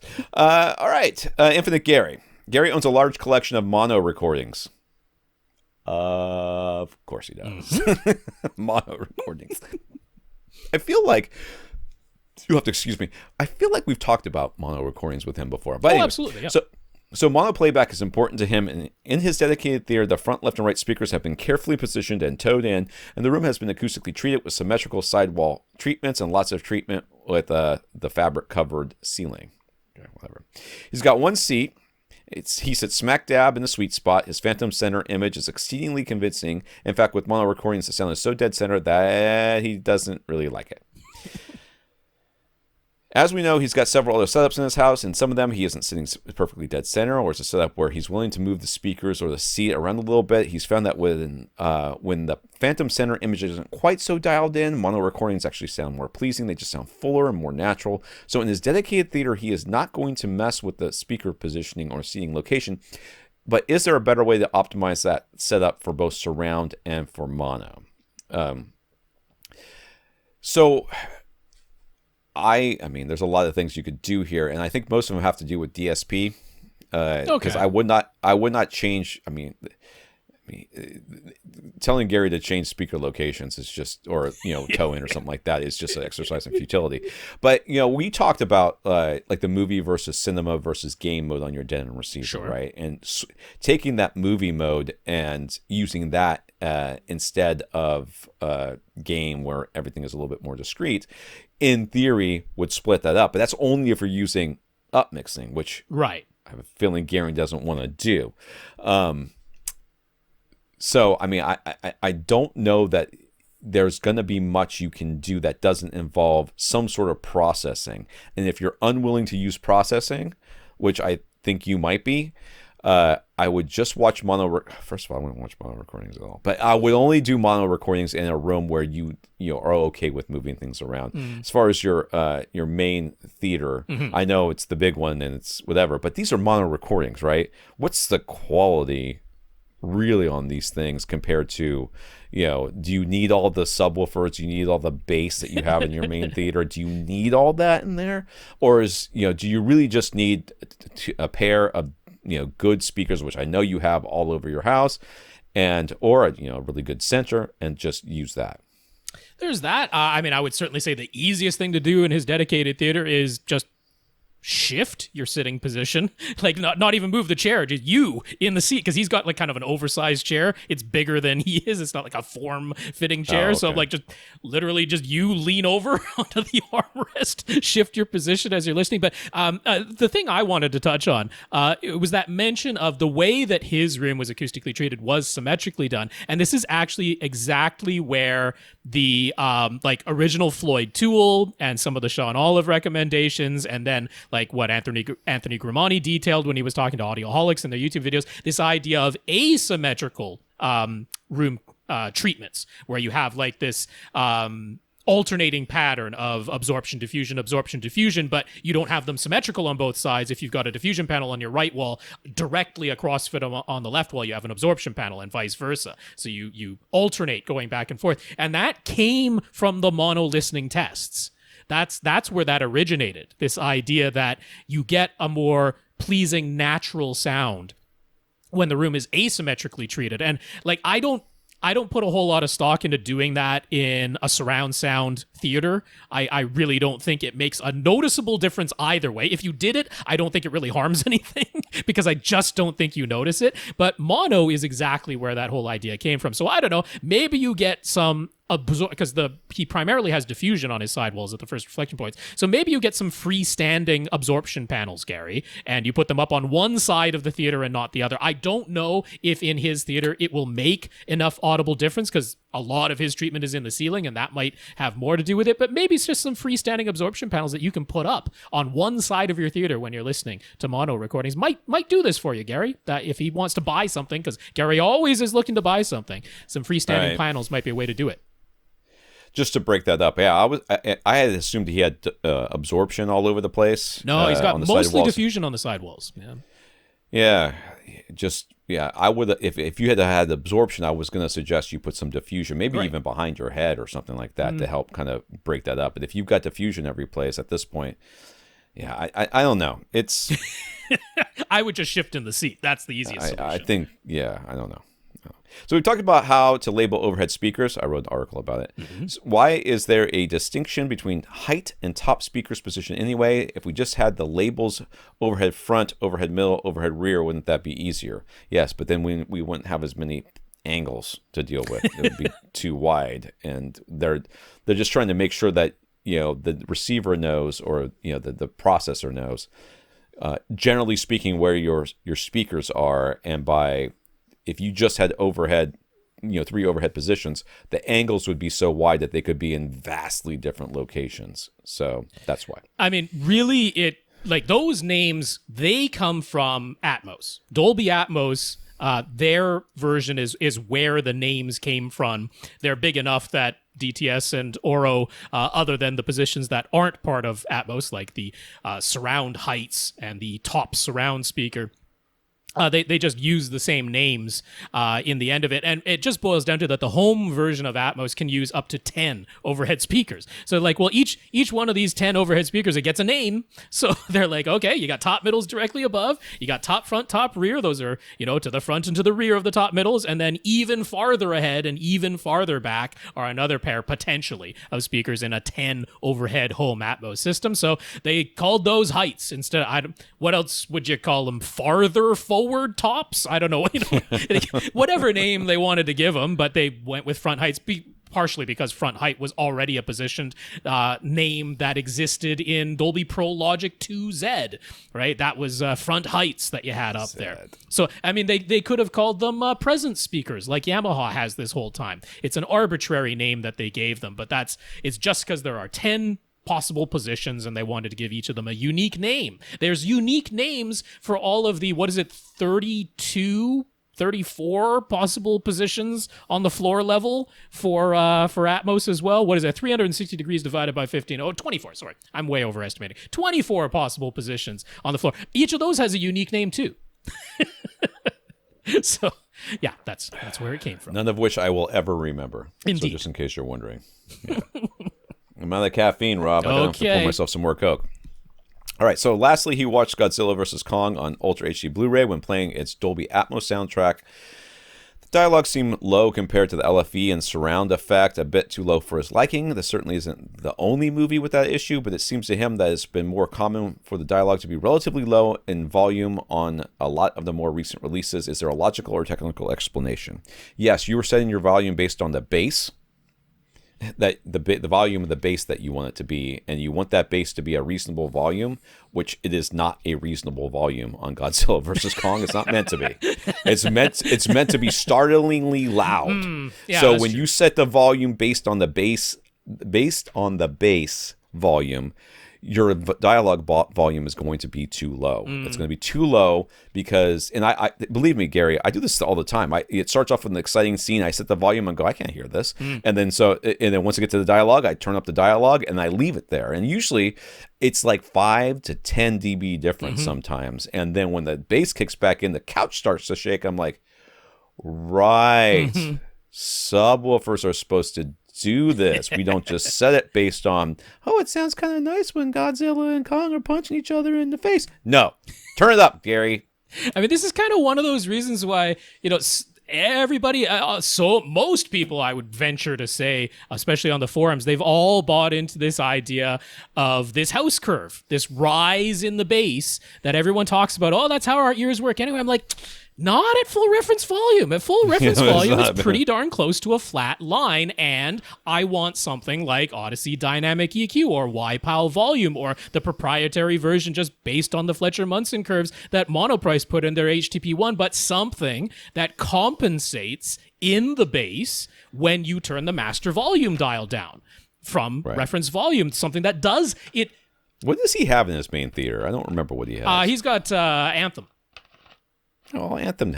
They don't have a dynamic volume setting. Yeah, they don't. So, that's where that comes from. Everybody's bought hook, line, and sinker into this rising bass house curve that's applied 100% of the time. I'm like, if you actually get it loud enough, you don't want that anymore. You want that curve to change based upon how close or how below reference volume you actually are, and that's exactly what dynamic EQ and all the rest of the dynamic volume programs do. So not dynamic compression, the thing that's actually called dynamic volume, but the ones that change the curves of equal loudness as you adjust the master volume. I want something like that for exactly this reason. Yeah, there you go. Yeah, just set your volume dial to 0 and don't touch it. Then and you will always be at reference volume. If you find that your bass is too loud all the time that you're doing that, maybe look into that. Maybe your bass doesn't need to be as loud. Maybe it needs to actually measure as a flat line. Well, I mean, the other thing to consider too is that he may have had the bass adjusted to his taste during a specific movie or TV show or something like that, and then never put it back to where it was supposed to be. You may have goosed it a little bit because the volume level, whatever that particular thing was. I'm not saying that Godzilla vs. Kong is a reference, sound-wise it is. I'd put that right up there. Yeah, as far as reference, meaning that they absolutely mixed it perfectly dialogue versus bass. I mean, I don't know. It has a lot of bass. We know that. But is it perfectly? First of all, there's a lot of stupid stuff in that movie. Let's be honest. You only have to really see it once. But there are a lot of movies these days where I mean, I don't know if it's like a Christopher Nolan effect that has gone to other directors who have also decided to do this thing where they're like, we don't really care if you hear the dialogue. So maybe some of it is a quote unquote artistic choice the way it is with Christopher Nolan, but I mean, Godzilla versus Kong, it isn't really that important that you hear all the dialogue. Believe me, if you miss a few lines and you're a little confused, at least you won't be going, "Oh, well, that was dumb." I can't follow this. That doesn't make any sense. Are the lizard and the ape still fighting or no? I can't tell because the where dialogue did the ape get the axe from? Why is there an axe? Where did that come from? What's going on? I'm confused. It's pretty clear whether the lizard and the ape are still fighting or not. Yeah. Kurt from Tampa. Hey, Kurt. How come I don't know you in person? Probably because I'm an introvert and you are too. First, a shout out. He's sure Tom can attest to the storms they've been having lately. Not last week. I wasn't here. He had a lightning strike close to his house. His projector and some other gear were all plugged into a APC back UPS unit. When the lightning hit, he lost power and the APC started sounding in a constant alarm tone. Usually it just beeps during a blackout, but this was a constant tone. He tried every troubleshooting measure in the instruction manual, but the APC refused to turn back on whatsoever. His projector and other gear still worked fine when plugged into other outlets, though, so it seems the back UPS sacrificed itself so that others may live. He contacted APC, and to his pleasant surprise, they replaced his back UPS with a new one, no charge, so he's extremely happy with APC. They are extremely happy it sacrificed itself because they have like a $50,000 whatever warranty on all your gear if it fries and you have everything plugged in the way you're supposed to. So that's good. So he has a question. He has a Panasonic UB420 Ultra HD Blu-ray player. Originally, he was using it with a 4K HDR TV, but now he's connected to his BenQ HT2050 projector instead. That's 1080p SDR, so are there any settings he needs to change in the Panasonic player? Is that the one that has the good HDR to SDR conversion? Is that the one? So, or is that the 820? Yeah, so I mean it hasn't been like touted as the very best, but actually I looked it up and it's better than I thought it was in terms of HDR to SDR conversion. So there isn't a ton that you need to change.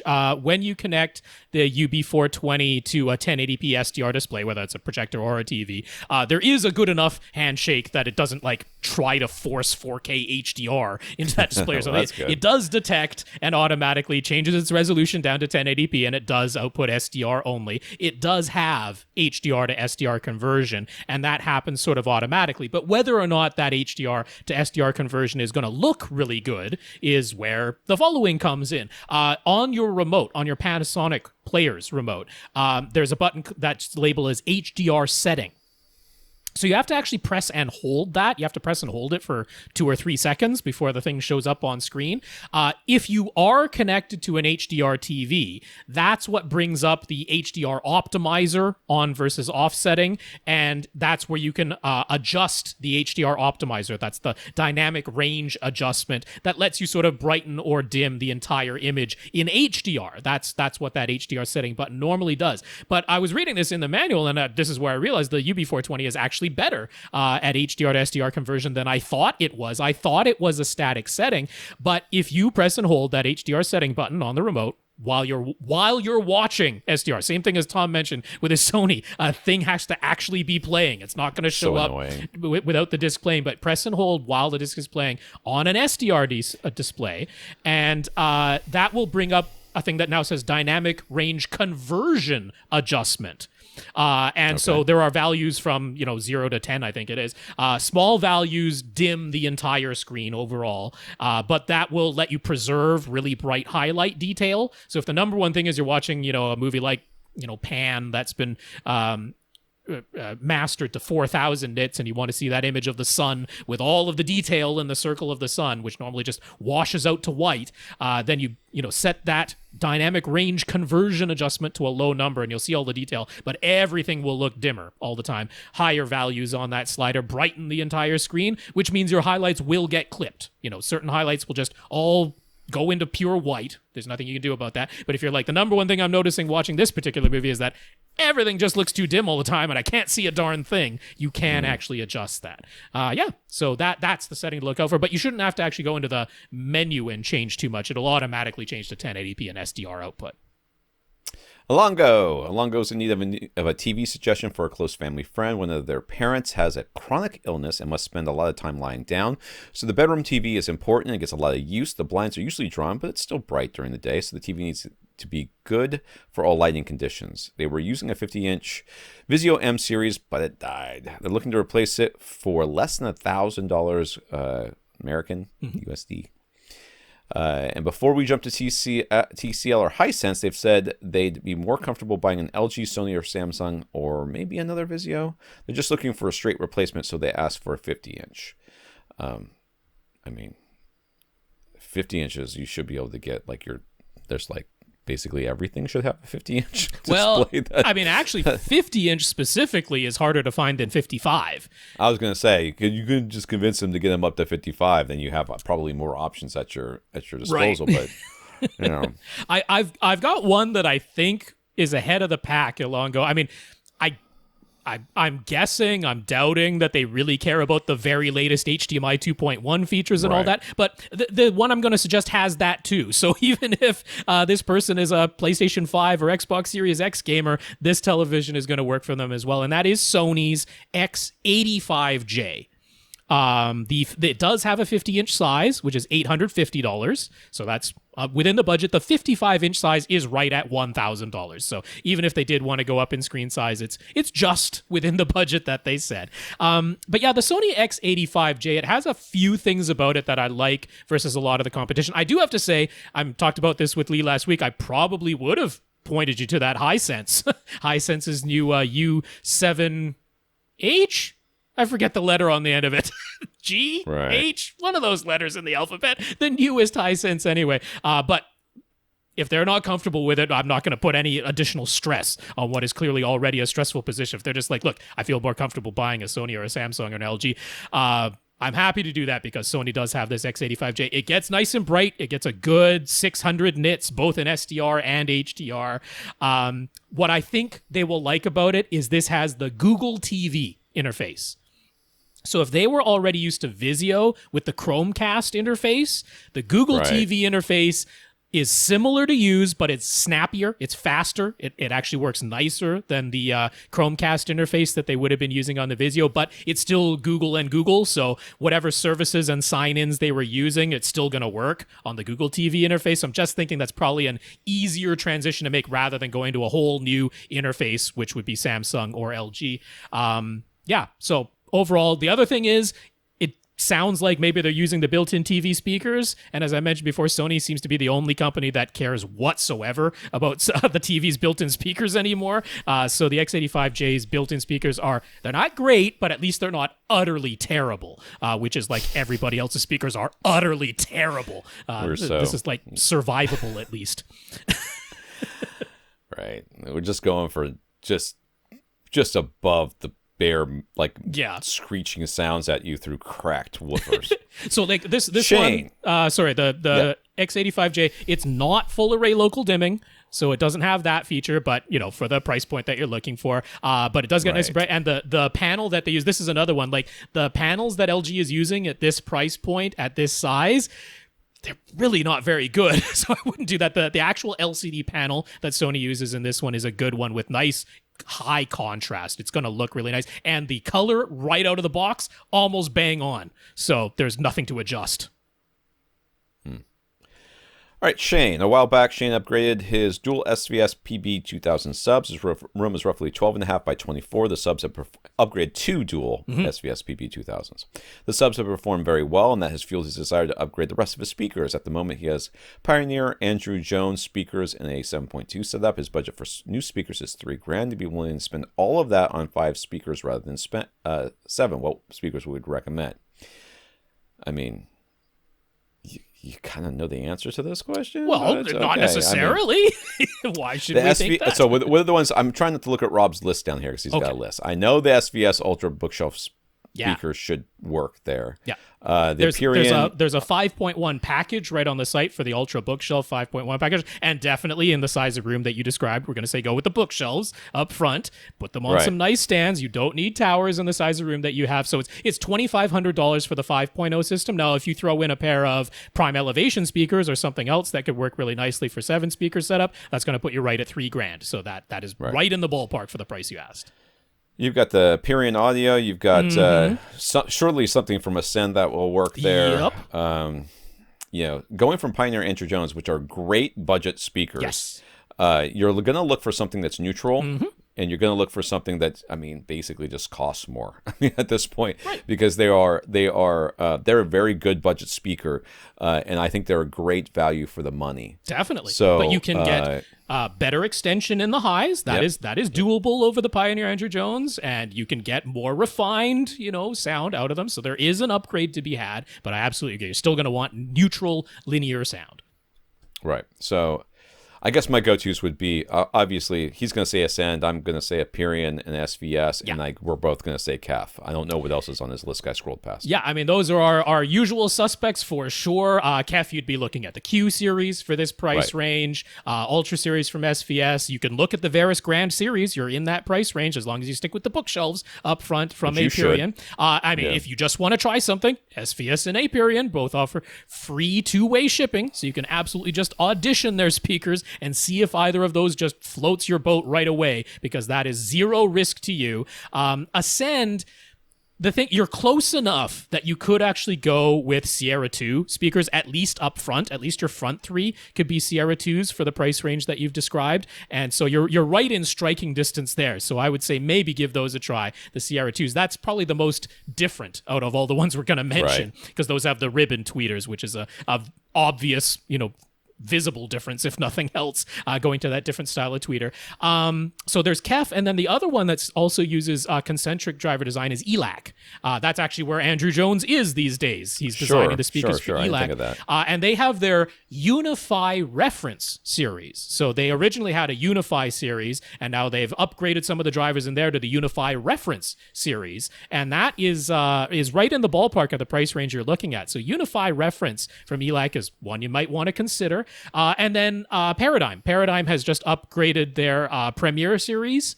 So the new Paradigm Premier series, that is one step above their Monitor series. So Monitor series is like their basic entry-level series, and then Premier is the next step up in Paradigm's lineup. That's in this price range too. They've got a good center in that Premier series. So possible to consider. They're available at Crutchfield in the States these days. So yeah, I think those are all good ones to look at. You've got the usual suspects for the online-only brands, SVS, Aperion, and Ascend, and then three other, basically store brands, ELAC, KEF, and Paradigm. I think those are all worth looking at in your price range. Yeah, the Unify reference is out of stock, according to this, but yeah, whatever. Trying to close you. Thank you. A friend is moving, and that friend needs to sell off his PB16 Ultra. He wants $1,800 for it. Shane is tempted, but he wouldn't be able to afford a second PB16 Ultra. He's toyed with the idea of three subwoofer setup, though. Any reason it would be inadvisable to use this PB16 Ultra with his pair of PB2000s? I would not spend $1 on this thing. I'll be honest with you. You don't really need it in this room. I mean, I know maybe you're trying to make your life more difficult. Help out your friend, but with that amount of money, you could buy 2 more PB2000 Pros and have 4 subwoofers if you really want to go beyond 2 subs. And that is actually make your life easier. That would make your life easier. You put one of them in each big corner. Sub makes your life harder. So I really have a hard time justifying spending this money on this. I would not spend. If he gave it to me, I would sell it. In a 12.5 by 24 foot room, you just don't need a PB16 Ultra. Now look, okay, if you did have it, let's just say you had it for free and you wanted to try it out, is it going to be like it hurts your PB2000? No. I mean, the PB16 Ultra would just have its volume turned down significantly versus the other one. But I would tell you to sell one of the PB2000s or whatever, the PC2, whatever you've got in there. I would say end up with 2 subs. I would say end up with 2 subs. That's what I would say. Yeah. But as much as I know you want to help, you know what? Somebody is going to buy that PB16 Ultra from your friend. I'm not going to worry about that. Talk it up. Your friend will be fine, and I don't think that's where you should put $1,800 of your money. It just doesn't make sense in your room. No. Jason. First up, Jason was the fellow who was getting interference and lots of popping sounds from the Outlaw Audio AOW4 wireless transmitter. It might have been OA. I might have flipped that. I think it's OA. I think it's OA. It doesn't sound right. I mean, OA makes more sense with the Outlaw wireless. Audio. Yeah, that's probably it. Okay. I'm sure it is. Well, I got to correct Rob, so that's 2 shots. That's DJ. how I typo. He replaced his Wi-Fi router, and that largely fixed the issue, but not entirely. There was still the odd pop now and again, so it sounds like he's right at the edge. There's interference. Like. Yeah. So when SVS launched their new SoundPath tri-band wireless audio adapter, we said it might be worth a try, so we ordered one, not one pop. So he highly recommends it. So that's the whole point of that thing. It really is. I mean, the whole point is, are you having problems with your audio dropping out on your wireless transmitter? We made a better one. Yeah, because SVS guess what? still sells the original SoundPath wireless audio adapter. And now they're like, we got this tri-band. The tri-band is $200. It's not cheap. It's not cheap, right? But if you're in an environment where the problem is you're trying to send signals wirelessly to your subwoofer or to a pair of speakers, and no matter what you do, you get interference, they're like, well, it costs more, but it works. And that's great. I didn't know. I don't have first-hand experience, so thank you very much, Jason, for letting us know that it really does work in an environment where you were having these problems with what is normally our go-to suggestion of that Outlaw Audio version. Right, so he asks, hearing protection, which earplugs do we recommend for concerts? The standard foam or silicone earplugs block out too much, so if you just want to protect your hearing but still enjoy the music, what do you suggest? I don't have a current suggestion. I can't even tell you what the model is, but I do own some Etymomic. They basically look like in-ear earbuds. With a string on them, and they live in my motorcycle jacket, which I haven't put on in years because people around here straight up try to kill you if you're on the motorcycle. They will run you off the road and watch you bleed to death. So they live in my motorcycle jacket because I would put them on and then wear them inside my helmet. What they do is they block out like the really highs and the really lows, but they keep the vocal range. It's dimmed, but it's more. It still sounds quite natural. It doesn't sound like when you put those, compressible foam earplugs in your ear. That doesn't sound normal, but just quieter. Yeah. With the Eddie, I wore them at the. I good. wore those at a Blue Man Group concert. Yep. Many years ago, and they work. I mean, does it sound exactly the same as when you take them out? It does not, but it sounds close enough that, Oh, those are definitely the recommendation. They are the ER20X from Etymotic, and they're about $20. I think they're $15 on Amazon. They're not super expensive, and that is absolutely what I would recommend.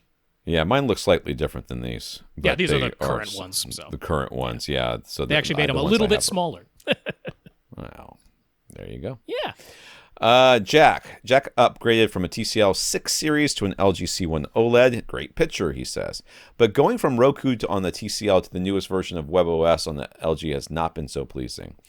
All the menus on the TCL were very straightforward. It was easy to switch inputs, and the apps all showed up in a simple grid, and it was easy to put them in whatever order you wanted. The newest version of WebOS on the LG takes up the whole screen, and most of what the screen seems to be taken up with is ads and recommendations that he doesn't want. It's more difficult to navigate to the apps and inputs, and when he does, the icons are kind of small, and there are a bunch of default apps that he doesn't want, but they can't be removed. It's bad enough that he started looking online for ways to root WebOS or otherwise hack it so he can remove all the stuff he doesn't want to see in the TV's menus. But before going to that extent, do we have any suggestions for ways to improve things? From what he's read, the previous versions of WebOS weren't so obnoxious. So is that true? If so, why change to this? So when I was at the Airbnb that I was at up in Georgia, they had Samsung's TV thingy. And it was, just a straight TV, and the speakers were, using the volume, the TV speakers and everything else. And their interface was, I had no idea what it was doing. It was just atrocious. It was Tizen. It was just awful, right? And I couldn't find anything. They may have had cable. I saw they had satellite dishes everywhere, but I couldn't figure out how to access any of it. And I certainly wasn't going to spend any time figuring out. The reality is that whenever you change to something brand new, there's going to be this learning curve of where you think everything is stupid until you kind of figure it out, and then you get used to it, and then you go back to Roku and you can't remember how it works. I think the solution here is to buy a Roku. Just plug the Roku in and use the Roku instead of the LG's interface. It's a little box, and a lot of times you can mount those things on the back of the TV. Well, I mean, a Roku, you get one of the sticks and just plug it into an HDMI port. That's just where it lives. I mean, if it were me, and I love the Roku as much as you seem to love the Roku, that's what I would do. Yeah, I mean, obviously it doesn't fix his switching to inputs for other sources, but on the LG TVs, there is the home button, the one that looks like a little house. The icon looks like a little house on the remote. That's the home button. But there's also the input button, which the icon is supposed to look like a little RCA cable that's kind of bent, and you see the plug. That's what the icon is supposed to appear like. Most people can't tell what the heck it is, but there is an input button on the remote that just brings up your inputs, and it actually has a little live feed. So if you have multiple inputs that are actually on at the same time, you can actually see what's on them in the little live feed and choose your inputs that way rather than going through the home interface. I agree. I don't like the new home interface versus what WebOS used to look like. Now, all WebOS used to look like on every model before this year's, before the C1 and the G1 and all that, it was just a strip along the bottom. So whatever was playing was still playing up top, and then there was just a strip of icons down below. And you literally just navigated left to right. That was it. There was no up-down movement in the WebOS tray. It was just left to right. Now, it was simple.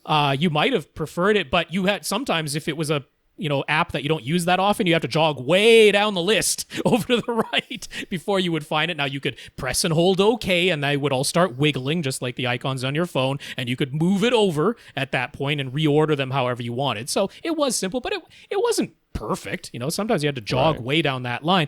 But I do agree, the new WebOS, I don't like it one bit. It is predominantly a giant ad at the top, and then everything is below that, and the first strip is recommendations from sometimes services you don't even subscribe to, which I love that. I agree. Very helpful. Is annoying. Now, why did they do it? Because LG wants to actually license WebOS to other makers. I don't know who doesn't have their own system at this point, but that's their goal. And everyone else's system looks like this. It takes up the whole screen and is predominantly ads. That's apparently what all of the people that they might license it to want it to be. So that's why they changed it to make it look like this. You can reorder the icons for your inputs and your built-in apps. You can reorder those, but you're right. There are some LG apps that are built in that you can't remove. You couldn't remove them from the old strip interface either, but at least you could put them way over to the right. You could manually order them so that you don't really see them. But now you can reorder them but not eliminate them. So I don't know anything about rooting WebOS. I don't know if you can make the ads entirely disappear or if you'll still have a giant rectangle up at the top, but now it's just blank. I don't know. That probably wouldn't be that much better. I agree with Tom. It's mostly a matter of just getting a bit used to it. And if you don't like the built-in interface for the built-in apps, I completely agree. Get an external box. Get a box that does it better. Get a box that does frame rate switching, which is probably going to be the Apple TV 4K. The Apple TV 4K has a pretty simple interface, so maybe you would prefer that, and then at least you get automatic frame rate switching, which doesn't happen with the built-in apps. I think that's about as good as it gets, Jack. I don't have a better solution than that. All right. This is a long question. It is. It's mostly images. That's what makes it look so long. We're down to 8 minutes, and I have a ton of stuff to do today, so maybe one of Gurinder's is pretty quick if you want to hit that instead. All right, Jeremy, sorry, we're skipping you. From France, Jeremy, sorry, we're skipping you. We'll get you next week. Next week we shall, yeah. I think Gurinder's is quite doable. Gurinder, just for a bit of fun, he just got back from an Airbnb. They had a Sony home theater in a box. All 5 speakers were up front, below the wall-mounted TV, along with the boomy bass module. He's pretty sure his wife was giving him the side-eye the whole time, knowing he was taking everything he had. It was taking everything he had to resist the urge to change it all around. He could have ordered the necessary speaker wire for the surround speakers. It would have been delivered while they were still there. Should he have gone through with it? No. This is a perfect opportunity for you. It's a teachable moment, Gurinder, where you get to sit there, and when you get back home, you just look at your wife like, See, Ah. told you. Look at. Can you notice the difference? Do you notice how much better it sounds? And she'll be like, "No, I don't." I'm like, you're a liar. You are lying to me right now. You know it's better. No, you don't. Don't fix it. Don't fix it. Yeah, I can't say I would have bought somebody speaker wire and moved their speakers for them. I don't think I would have gone that far. I do when I go. I don't travel very often, but when I do, I do bring my Harmony remote along, and I do change the picture settings on the TV that I'm not supposed to change in a hotel or motel. You're not supposed to be able to access that, but you can if you bring a Harmony along. So I do, because I'm not going to watch things in vivid mode, which is how they are out of the box. And they usually the hotel TVs. They've got the service menu adjusted so that you can't actually get to the user settings because they don't want people messing with the picture settings. But they're so atrocious. They're so atrocious that I can't stand it. So I bring along a Harmony to do that much. But I wouldn't move anybody's speakers physically. Yeah. So he's got both a Sony A80J and an LG CX OLED on hand at the moment. This LG is only 55 inches, though, while the Sony is 65. So, somebody's feeling inadequate. He's just using out-of-the-box picture modes, so he won't judge color accuracy. There are noticeable differences in how they handle just above black shadow detail. The Sony rises out of the black more quickly, so all the shadows look a bit brighter, but it sort of jumps from pure black to a brighter gray, so that can look as though black is lifted sometimes. On the LG, shadows are deeper, but sometimes has a bit of black crush. That's the trade-off with an OLED. Yeah, the LG handles the reflections of ambient light better and responds quicker to button presses and input changes. But outside of a side-by-side comparison, none of these differences would be deal breakers. The one thing that sticks out to him enough that he might decide to return one or the other is how they process motion. All the reviewers talk about how Sony's motion processing is superior, but he's finding that he prefers the way motion looks on the LG. It's very tough to describe, though. So do we have any insight we could share? Well, I mean, with motion processing, you always have to worry about what the settings are. I mean, you talk about not even changing anything out of the box, and the first thing I would do is change a whole bunch of stuff out of the box. Why compare them? I think he had at least changed the picture mode, like didn't leave it in the power saving mode, which I think both of them come in the power saving mode out of the box now instead of vivid, because they're trying to get that Energy Star rating. So the default is now the power saving mode usually, but so I think he at least changed that, but he didn't adjust the settings of the picture mode itself. He's just like, this is the default picture mode, and comparing those. Yeah. Sorry, you were saying though.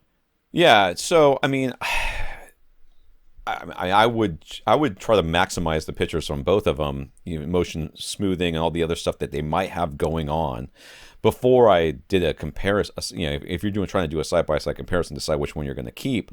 Why wouldn't you try to at least go to Rutens and get their settings and put those in? I mean, it shouldn't take you very long, and you get it done, and then you can compare apples to apples a little bit more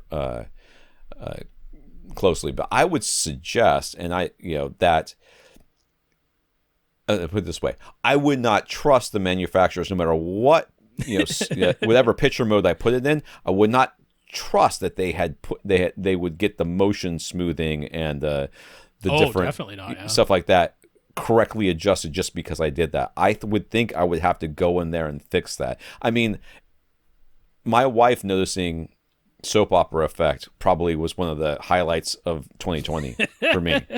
Yeah, the first time she said, "Something looks weird with this TV," I was like, "I've never loved you this much.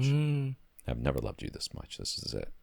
So yeah, I would definitely go into the motions smoothing settings and see what's going on there. Yeah, I mean, the first thing I would tell you to do is, regardless, so in the LG, you should have filmmaker mode on that model. So I would go ahead and put it in filmmaker mode, and that will definitely, filmmaker mode will turn off any type of motion smoothing or whatever. And that's kind of the key purpose out of everything, is to turn off motion smoothing. So I would go to filmmaker mode on the LG. There is no filmmaker mode on the Sony, but there is the custom picture mode, and that is the most accurate out of the box, is the one that's labeled custom. And then you might have to manually turn off motion flow being their name for all of the motion smoothing stuff and that. Now, if you put them on that playing field, which is no motion processing on either of them, have a look at that, and you shouldn't be seeing a big difference at that point. I mean, it's literally the same OLED panels making up the image, and then it is just whatever processing is being applied. But if you have literally both of them off, you shouldn't be seeing a big difference there. Now, one thing is with OLED, because the pixel response time is essentially instantaneous. We talk about this sample and hold of LCD displays and OLED displays. So it brings up an image on screen and it holds it there until the next image. And it's 24 images a second in a movie, or maybe 30 images a second on television or something like that. But it holds that image there. And because the way that OLEDs can transition essentially instantaneously, there's no delay time. Like on an LCD, there's actually a little bit of a delay time while that image changes from one frame to the next. On OLED, it's like instantaneous. That actually means that the hold portion of the sample and hold is longer on an OLED than it is on an LCD. That image is there for a longer amount of time, basically the entire 24th of a second, than it is on an LCD. There's no blurring from frame to frame at all. That means the inherent stutter in 24 frames per second film, like just the stutter of the film moving through, or the stutter of seeing less than 60 frames a second, that can be more visible on an OLED. So that's why out of the box, Sony it's the lowest setting on motion flow. It's like one click up, but out of the box, that's what they put on there to just apply the tiniest bit of smoothing to get rid of that inherent stutter in film, because OLED is so fast and precise, and that hold is there for the entire 24th of a second. LG has something very similar. It's like the cinema setting under True Motion, because LG's is labeled True Motion. But if you put it in filmmaker mode, that is off, and you can try putting it back on. So I just have them off. I have a Sony, I have an LG, I have it off. I don't want it at all. I don't want anything at all, and I'm willing to live with a little bit of film stutter. But if that bothers you, then that's where, like, even Vincent Teo, usually Vincent Teo from HDTV Test wants every type of noise reduction and motion smoothing, and he wants it off because he's a purist. That's the way he wants it. But even he will say, okay, out of all of them, having the Sony, its motion flow on its lowest setting, one click up, is the least objectionable out of everybody's.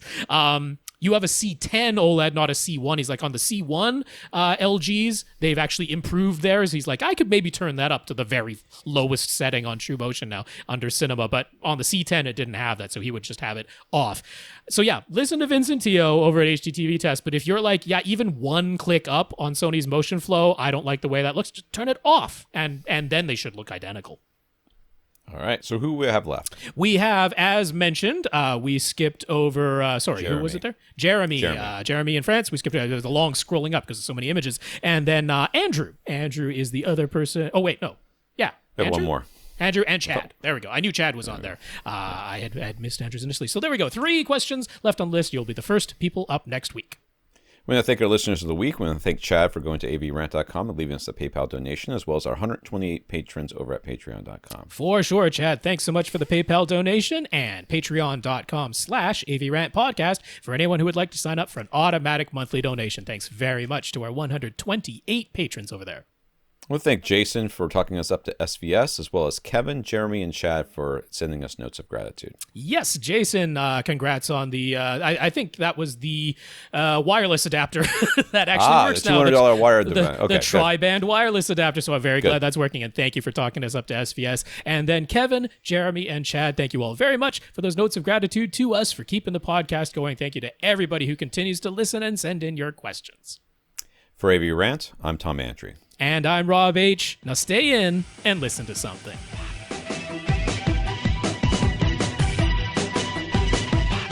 Want your question answered? Send it to question@avrant.com.